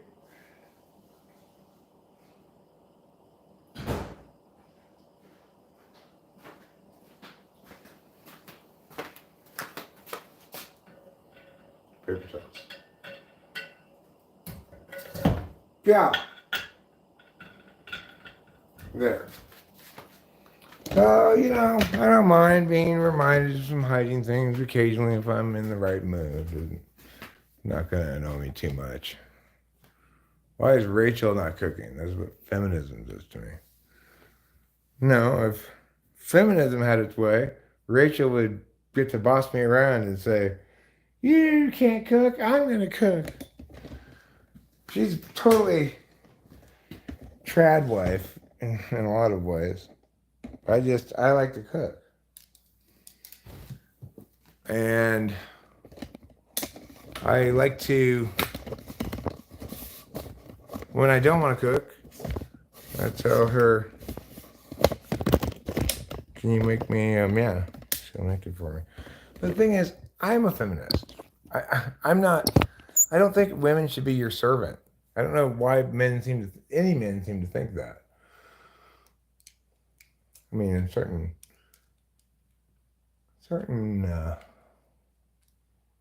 there's a certain amount of service required, I suppose, but outside of that, then I don't know. I grew up in a family where my mom and my dad were equal decision makers in things. Yes, my dad was kind of a leader in the leader role in the sense that he's the one who suggested shit. But my mom always had veto power, and she wasn't doing things that he told her to do. She was doing what she wanted to do, and my dad was doing what he wanted to do. Why would anybody either want to boss around your partner or be bossed around by your partner, except obviously in the realm of humping, which has its own weird dynamics? Okay. Hi, Gabriel. You can be hidden. Goodbye. Goodbye, Gabriel.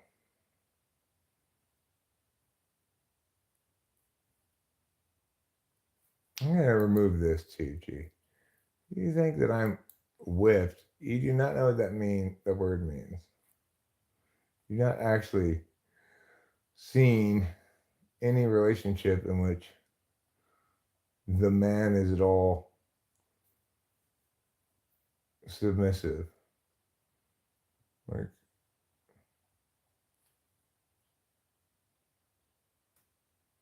you believe in separate houses across the street? Or was that you who said that thing about feminism? It's funny, I didn't even see that it was a lady who said that. My favorite MBTI type is yours. Whoever you are, my favorite type is your type. What type are you, JJ? Rachel and I do actually have two houses, but we never are in different houses.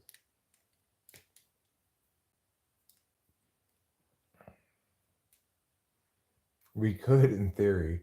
I don't think either of us wants to live in the other house, though.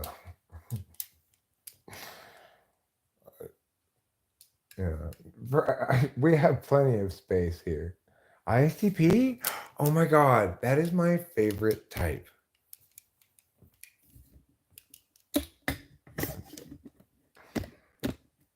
That's amazing. What a coincidence. ISTP is your type and that's my favorite type? Wow.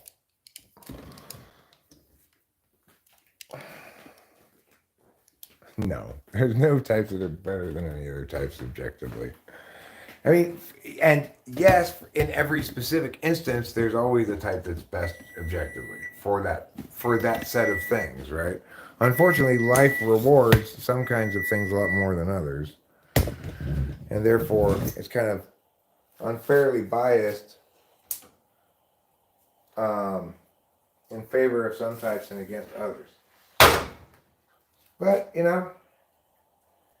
it's also true that if you look over the course of history, it probably balances out somehow, somewhat anyway. That like type Mia had a huge advantage in this culture and this time, and type Mia had a big advantage. Mia, if you did it like that, it would probably end up being reasonably fair, I guess.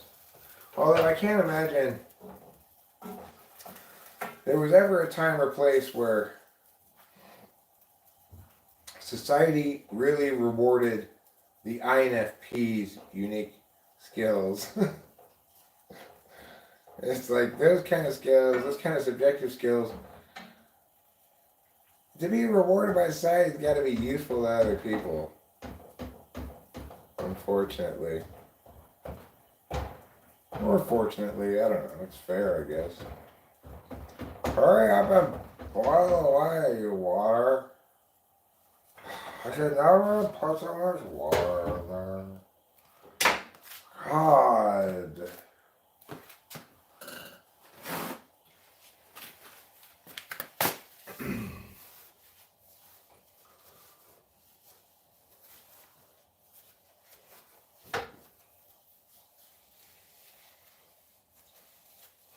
I like that term, trad wife. You guys heard that term? I saw it in a Google News thing today, and I was reminded of it. I'd heard it before, but it did. Things don't stick the first time you hear it. God Almighty, Eric.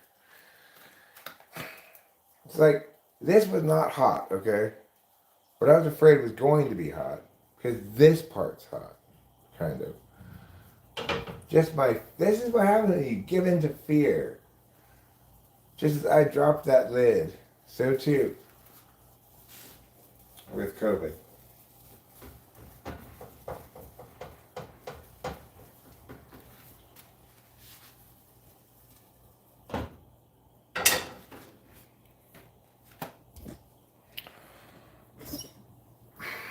So, we'll be wrapping the stream up relatively soon. Once I get my food done, cooked, I suspect I might. You're an ESTP? You kind of had that vibe there, Grace. A little bit. My daughter's an ESTP. Elaine is an ESTP as well. And I am an honorary ESTP. High five. I'm an honorary ESTP lady. High five, lady ESTPs. Pew.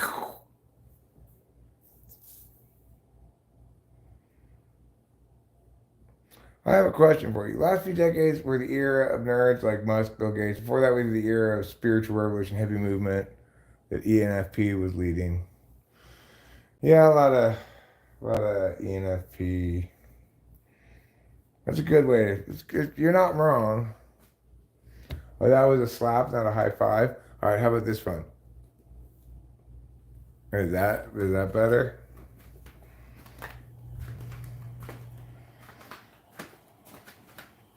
Are you saying if it were a real high five, it would be out of screen? You know what the trick is to high fiving and never missing? Look at the elbow of the person you're high fiving. So they say. Who's going to lead humanity in the future? Well, I mean, I think we're already kind of into the era of XSXP on a global scale. Or maybe it's, I don't even know what it is. It's like, nowadays, even a principalist like me thinks, well, you know, you gotta be an ass. You gotta be an asshole so dicks don't fuck the pussies, as they said in that one movie, right?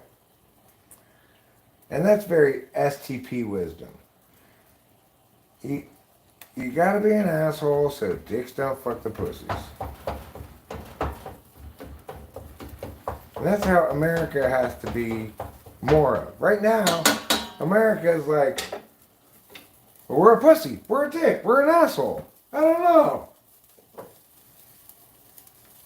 You gotta be one, okay? It's fine to be a dick or an asshole, but don't be a pussy.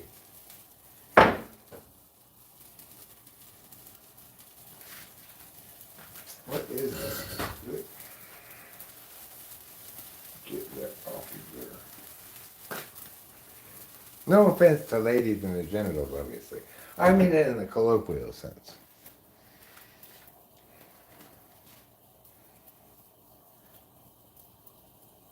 The era of snowflakes is over. Yeah, I think it's at least coming to an end. What do you want to be, a boo? And everybody loves you. Men, women, even newborn babies.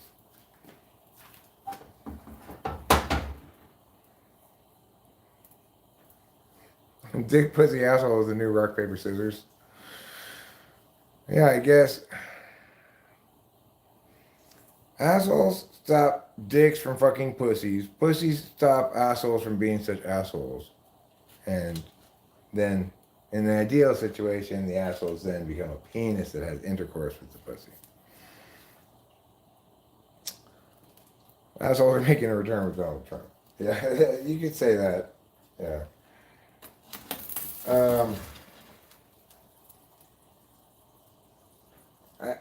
It's hard to look ahead beyond that, but I suspect that at some point, see, the weird thing is at the start of the country, what was the paradigm? It was NTP, which is really weird. America is the only country I can think of that's ever started with an NTP paradigm.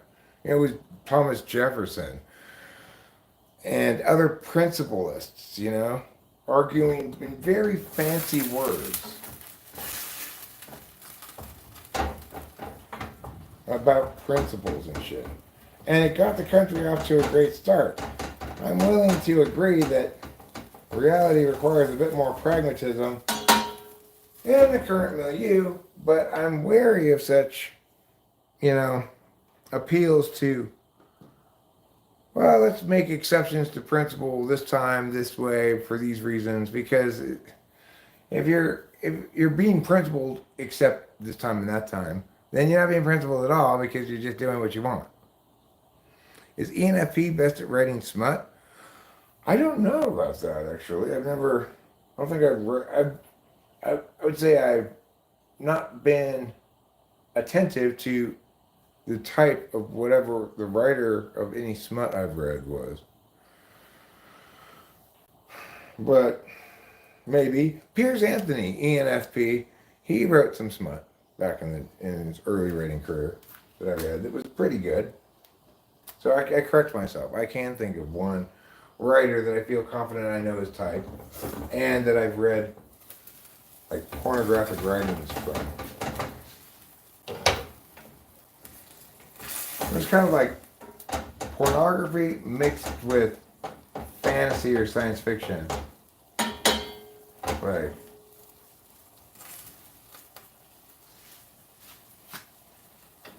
Take off your space pistol and hump me in my hole.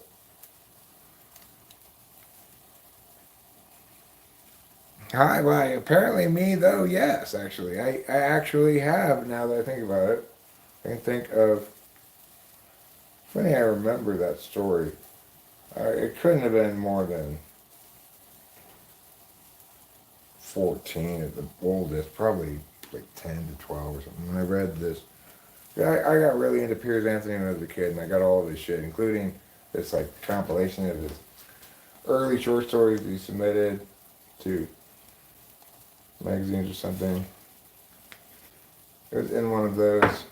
It was actually a story about, it was not science fiction, it was magic. It was like, the chick could like shrink down in size, and the guy had like this fetish for little tiny like fairy-sized people.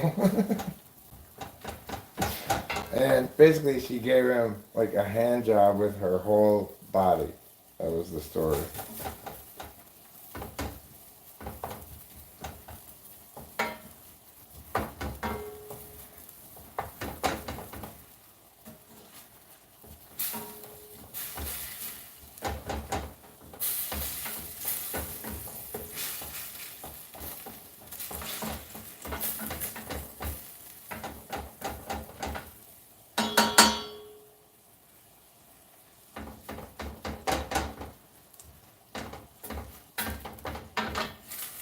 Alright, this is almost done, everybody. Got some good news for you. The wait is almost over.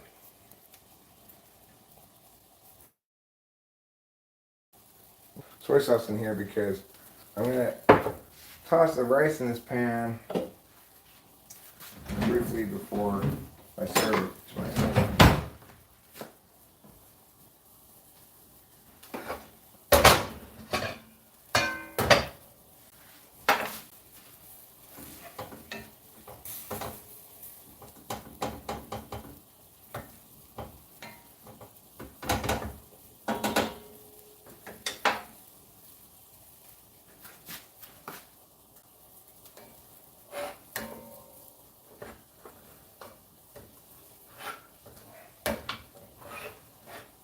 Alright, this rice came out quite good.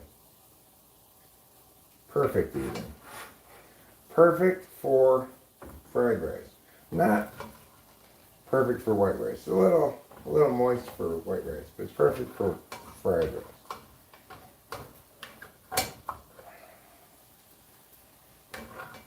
rice. With fried rice, the whole process of frying fried rice is the process of getting it the right amount of wetness. So it doesn't really matter if it comes out a little sticky at the outset.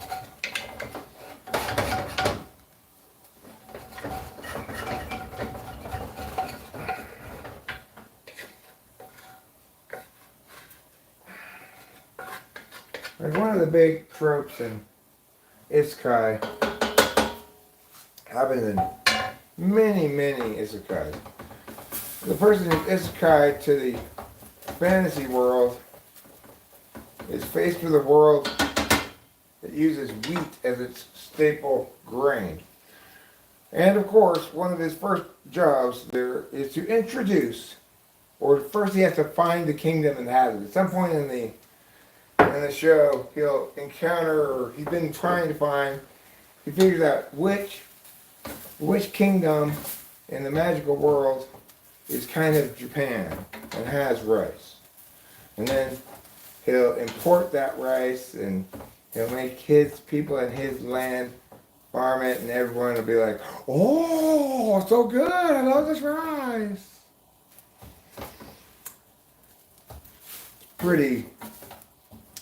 Pretty common trope in anime.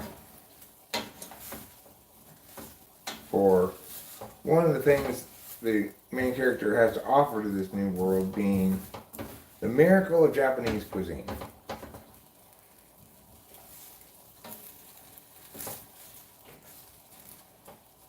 Because, in case you didn't know, Japanese people believe in no uncertain terms that they have the best fill in the blank in the world, whatever it is. Food, beverage, horses, everything.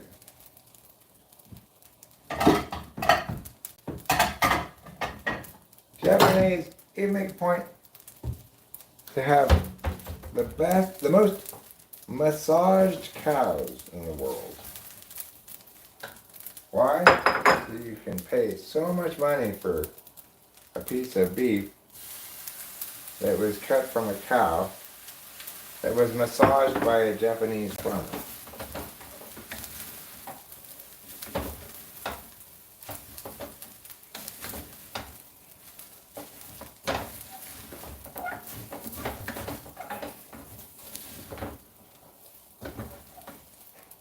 I think it'd be cool to be an important person like the president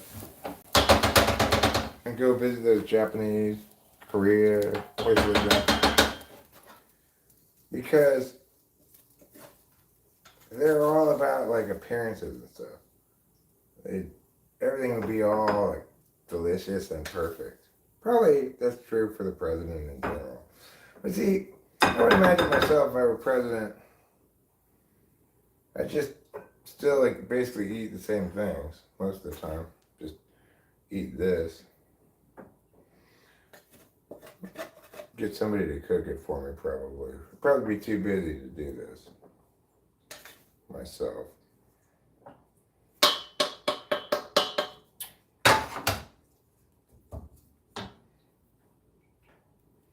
We're gonna bring the soy sauce with us. Why say, Eric, it definitely looked like you put enough soy sauce on there. I agree, but soy sauce, rice, it can be a finicky arrangement. You know, you gotta get exactly the right amount of soy sauce on it, and otherwise it's not salty enough. If you get too much, it's too salty, so.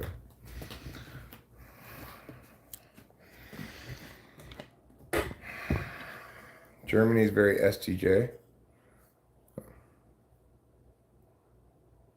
British are STJ, Brazilian are SFE. I mean, that is kind of the stereotype of the cultures.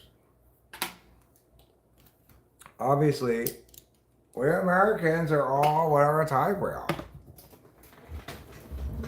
Just like everybody else. But I get it. Like, Canada's very ISFJ in its vibe.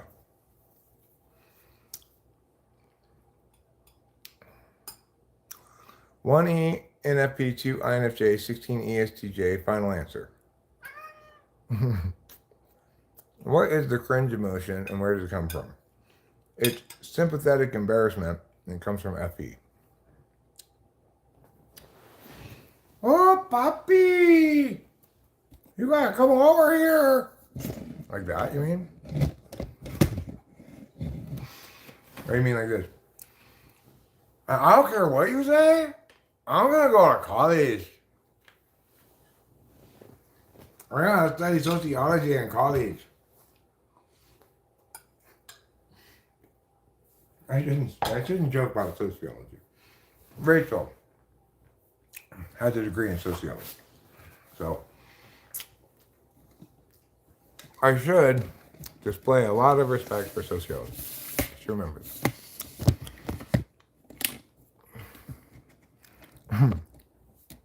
Good question, William. They should. Well, because that would be they are the best and the greatest, but they also are so like I don't want to stand out, you know.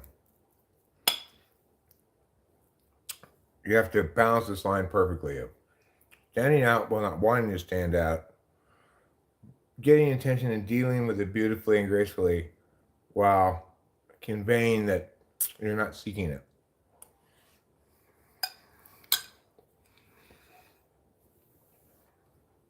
Have I ever had onigiri?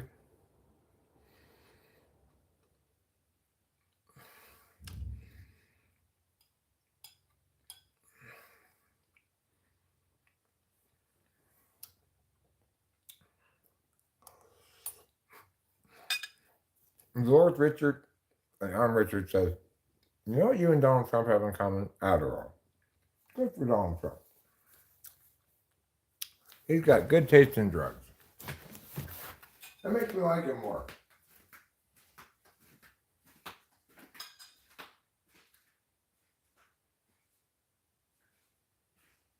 So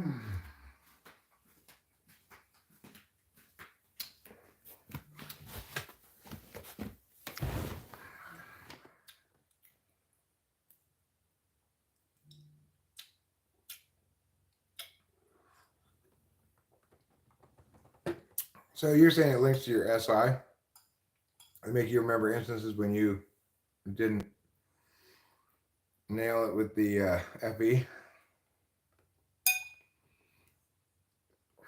Joe Biden's on Viagra.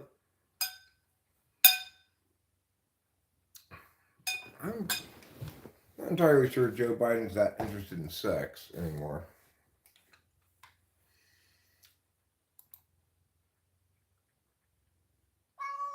I mean, Taiwan beat Japan in the Little League World Series.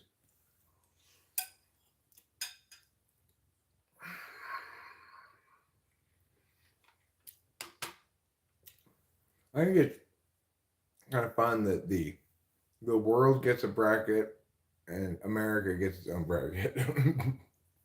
Like all the other people are countries, but America gets all of its states in too.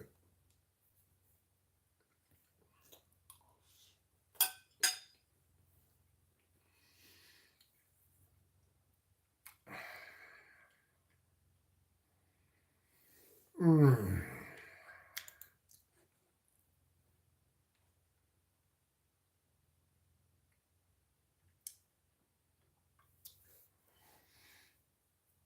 How's the 4-bedroom house price in California where you live? Well, this house is technically a 3-bedroom because the big bedroom above me doesn't have a built-in closet, so it doesn't count as a bedroom. But really, this is a 4-bedroom house, 2.5 bath, and it's a nice house. And it costs $500,000. We also own down the street a 3-bedroom, 1-bathroom house that's a lot less nice. We paid $270,000 for it. 275. What did I ignore? But looking down in a kind of been there but grown out of it kind of way.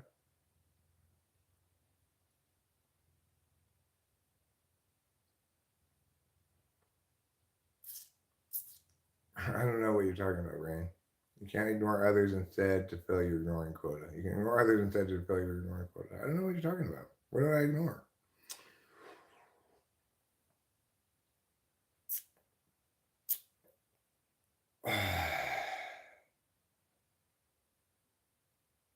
Or he may be exemplifying something that he's talking about. I don't know what he's doing. What he's doing there. Getting ignored is part of the fun around here. I try not to ignore people. I just sometimes I'm not looking at the chat or I'm busy answering a previous chat or something. Hi, Luigi.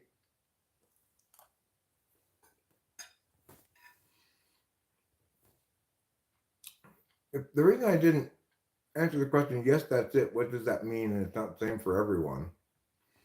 Is I didn't think it was directed at me.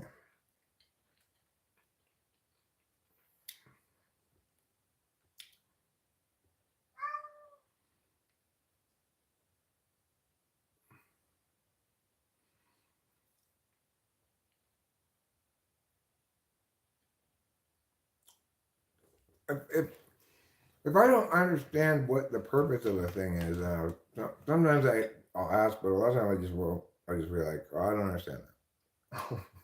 And I just don't read it. How do you make that money? I didn't. I inherited it.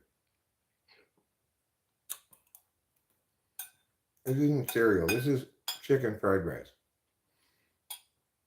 It's not. You're not wrong that he wants some, but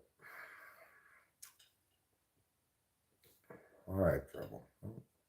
He does. You know, I was gonna say I don't know if he's gonna like it, but he seems to like lots of things. So here you go, trouble.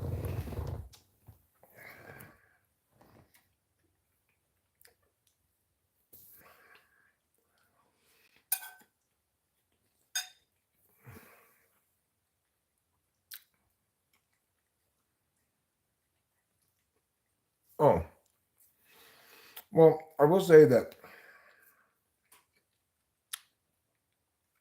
I often cringe at memories of myself. Cringing at somebody else might be sympathetic, like you said, like I've experienced a similar thing, or it might just be, I mean, it's just for FE recognizing that it's not socially graceful in any situation.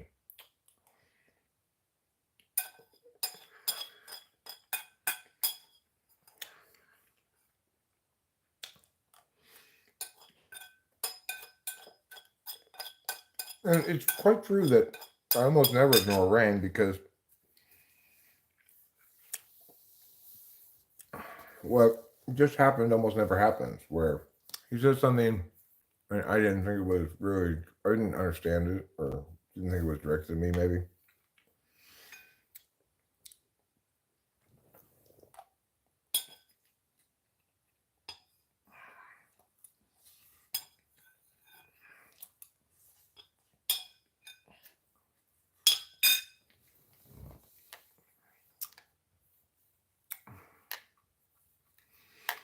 Hmm.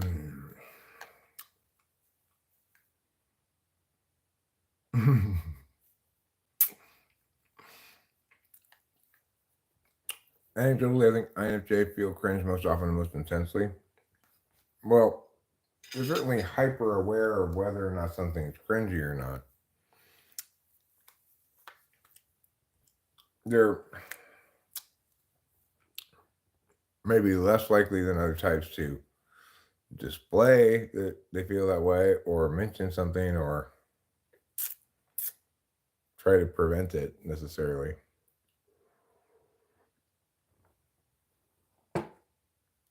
Well, maybe sometimes. I think NI is relevant in determining that regarding, I'm not sure, but FE seems to be mainly the thing that reads that kind of stuff because I was with an ESFJ and yeah, she certainly wasn't very intuitive, but she was socially graceful and she did a good job of reading others and that kind of thing. She was anti-polar, so you cringe at bits of grooms throwing cake in a bride's face. I mean, the most cringy thing of all is bad comedy, right? That wins the cringiness award. So there's another kind of cringe which is sympathetic, like kicking the ball cringe. You know, Rain. Listen, I'm not accusing you of being cutie or bratty, but I mean cute or bratty. But if somebody were to call you cute and bratty, just own it. Just be like, I am cute and bratty. You know, get me a lollipop.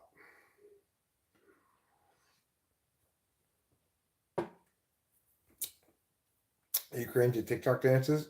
Maybe I'll do a TikTok dance. That'd be cool. But on YouTube though.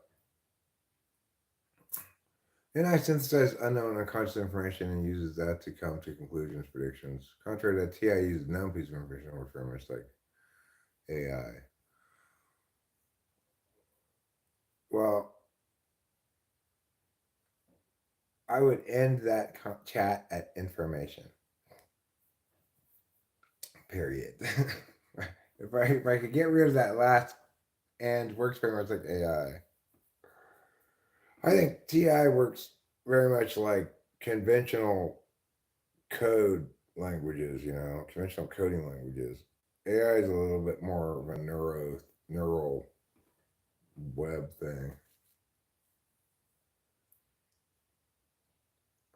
Yeah, I think that comedy idea relates to the intention reading thing I was talking about. Seeing the intention is a precondition for judging something as cringe.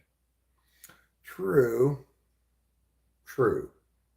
Well, at least I mean, yeah, it's not cringy to laugh, to see somebody laughing really hard at um,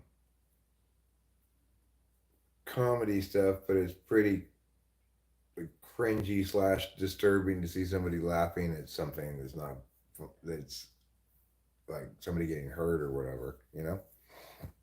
And if somebody does get kicked in the balls or something, for example, if I'm watching Naked and Afraid, you do encounter an occasional genital injury event in Naked and Afraid. I've seen a couple of such.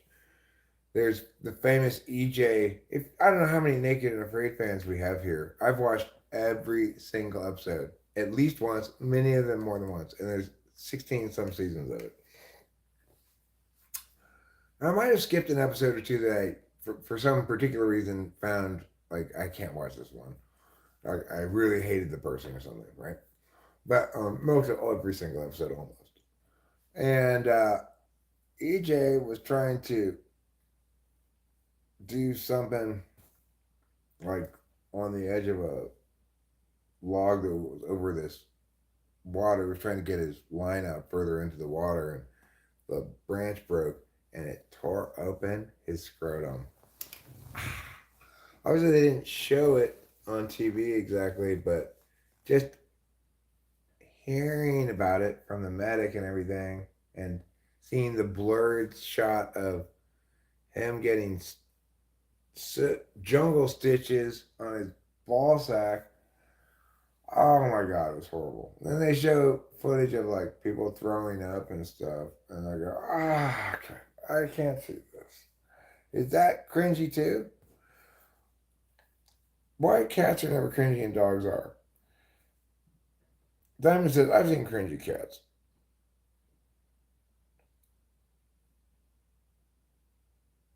Right, that's SI cringe, Winston's mom. Winston's mom says, today I began watching my first episode of Naked and Afraid, the XL edition. A great one to choose. But I tell you, if you want a real exciting show, go for the last one standings or the most exciting of them. But they're all good. I mean, there's sympathetic FI, like feeling bad for somebody. I don't think I wouldn't call that cringing, but you could imagine like every function has some kind of cringing to it. Like if you if one person's trying to tell another person like, look, it's over or something, and the other person's somehow not getting it, like the finality of it or something, then that's gonna make you kind of NI cringe. Or if like somebody's like let's say somebody is at a loss for what to say in response to somebody else, but you're going like, just tell them that meow, meow, meow, meow, meow. And the person's like completely at a loss. That's kind of like an NI cringe in a way. You could create some sort of oh no sympathetic meow for every function probably. Cringe is inability to hide your underlying motivations. But I think we're talking about cringing at something you're watching. It's I don't know. Do you have regular TV? Do you have like YouTube TV or something?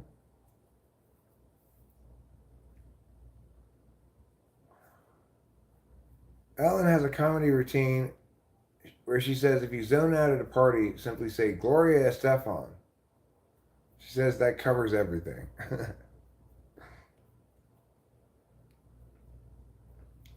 Cringe is a feeling and it's real because I feel it deep in my soul. I agree, it's real and it's a feeling. I hadn't thought about it as a feeling. I guess yeah, it's a sympathetic emotion of some sort.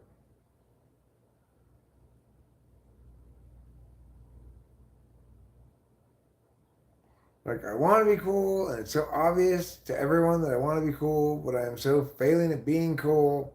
And everyone's like, what the fuck? I got another comment from that on that drama we had here, and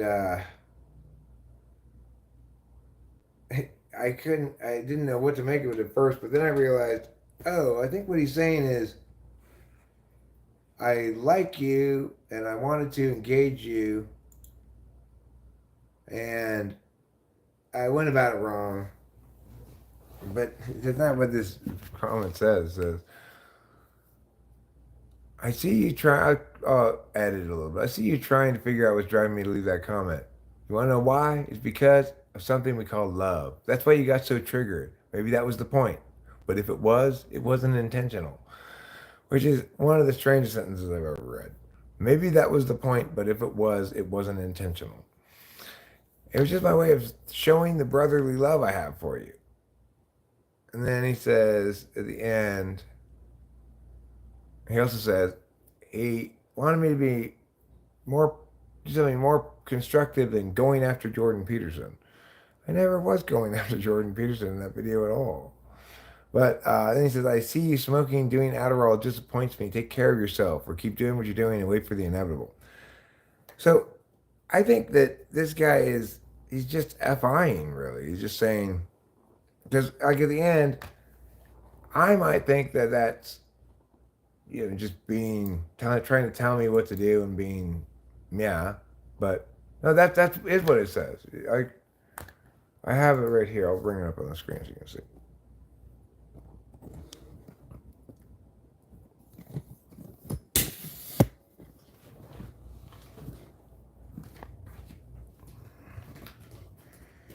So I know, Elaine, it's probably, I was very confused by it at first too. But yeah, it says, but why would somebody, you want to know why I left that comment? It's because of something we call love. That's why you guys are triggered. Maybe that was the point, but if it was, it wasn't intentional.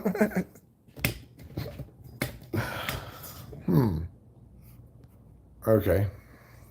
Well, anyway, so basically I think he's saying, I think you're cool. I wanted to engage you in a way that you engage, so I thought I'd talk typology. At the same time, I'm FI tool, so I realize that disagreeing with people sometimes elicits negative emotions, so I'm going to try to, like, I guess, get in front of that. Weird, right? But I think I get it in some sense. Like, I've tried to engage with people that I wanted to get their attention before, and I went about the wrong way and just bad FE.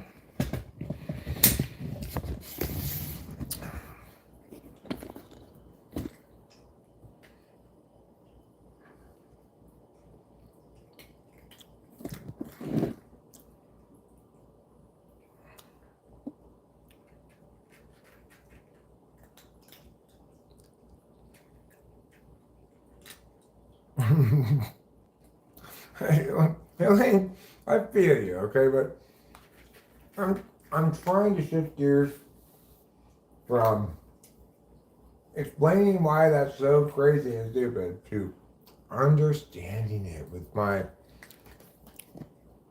super good understanding skills.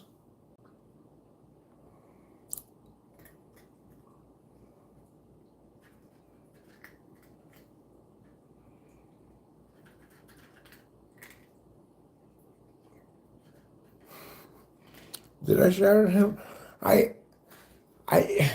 that's the other thing is I kind of like, I'm not sure if I should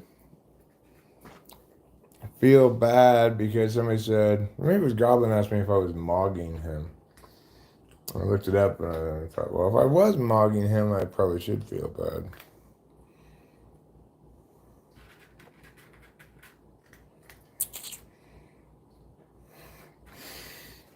Like, harm prevention being your mom making you wear a helmet and all the time and whatever, and going like, okay, mom, this is not a way, I don't like this, so this is not an example of you loving me well. This is an example of you just being controlling. But FI people, they want to prevent harm to that which they find precious. It's very important to them. So what might seem like being a busybody might be authentically caring about the person, I don't know. I'm glad I have the the regular deliberation function, TI. That makes more sense to me than the other alternative.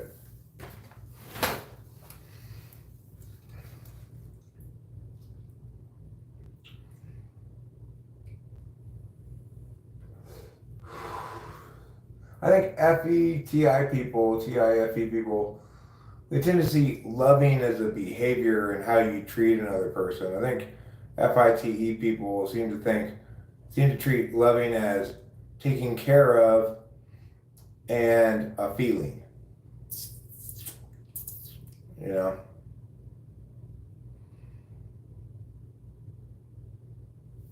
Interestingly, I think that FETI is more platinum rule and FITE is more golden rule. I think FITE is a little bit more likely to treat you how they want to be treated rather than treat you how you want to be treated.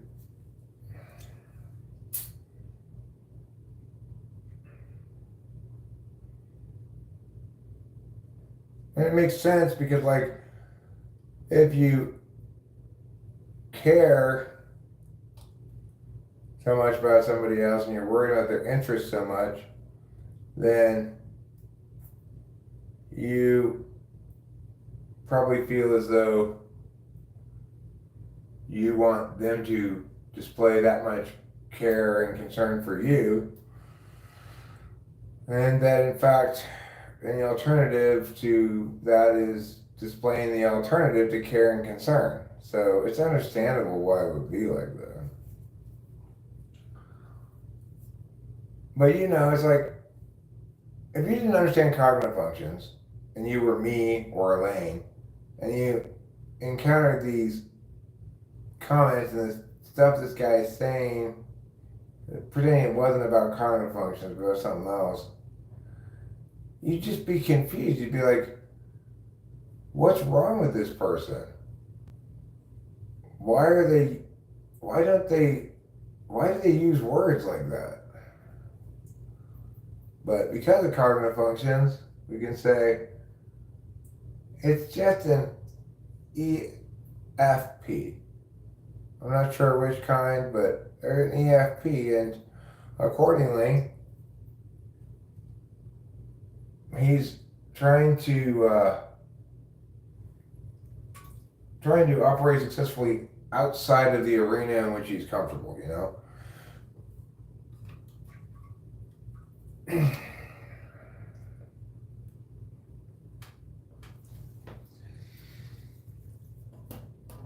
If I had to try to do his real estate job, I'm sure I would also be uncomfortable.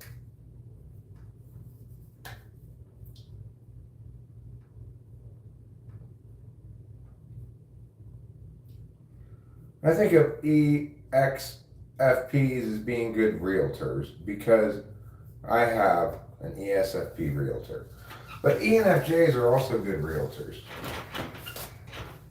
I think a lot of realtors are ENFJs. ESTJs, though, probably comprise a fair amount of realtors too, because there's a lot of TE in it. And ultimately, it's not salesmanship that sells the house, it's the house itself,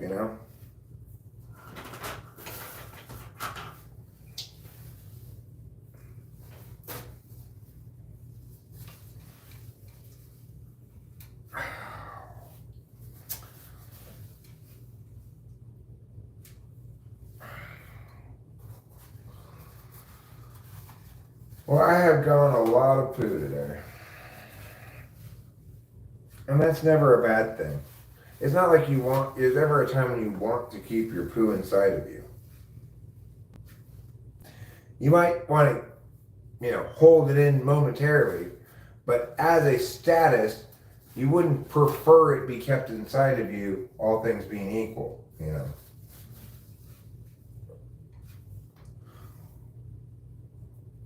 Can you imagine? It's like everywhere we go, most people around us are carrying with them a solid log's worth of human shit inside their body. But our bodies are so smell containing that we don't smell it. Even though it's human poo, the worst kind of poo. Okay, cat poo may be a little worse. If it were equal in size. But let's just go with human poo being the worst. What's the best kind of poo? Probably cow poo, because, it's inoffensive. You can make fertilizer out of it.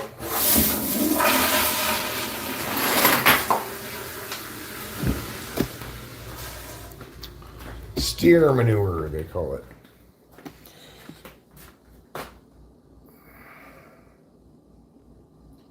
Eric, is there a diamond rule? Oh, good question. You gonna plug the platinum rule?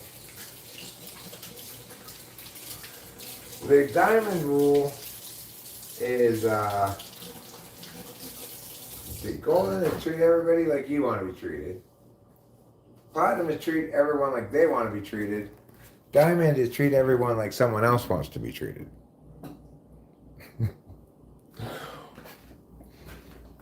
Hey, Mom. I'm not your mom. Well, I'm treating you like you are.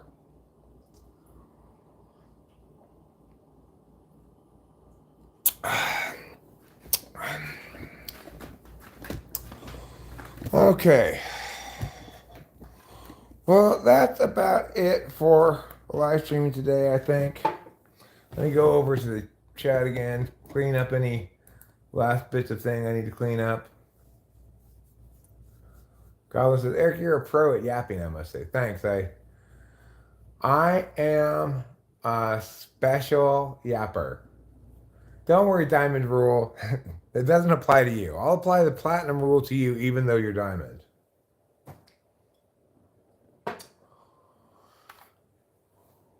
I'm not an ENTJ.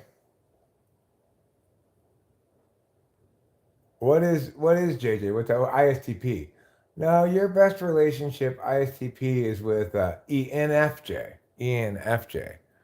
Not TJ. ENFJ. Try that one instead. Because, hi, I'm sorry I'm leaving right now. Oh, you're ISFP, not ISTP. Okay, then, yeah, ENTJ. Just get used to being a cog in their machine, JJ. You're just a cog in their machine. So I am sorry to leave just as you're arriving, Ike. I'm always thrilled to see you. You're a wonderful person, but it's time for me to go. I'm going to watch a little TV and then go take a nap. Good night, God bless, and good luck.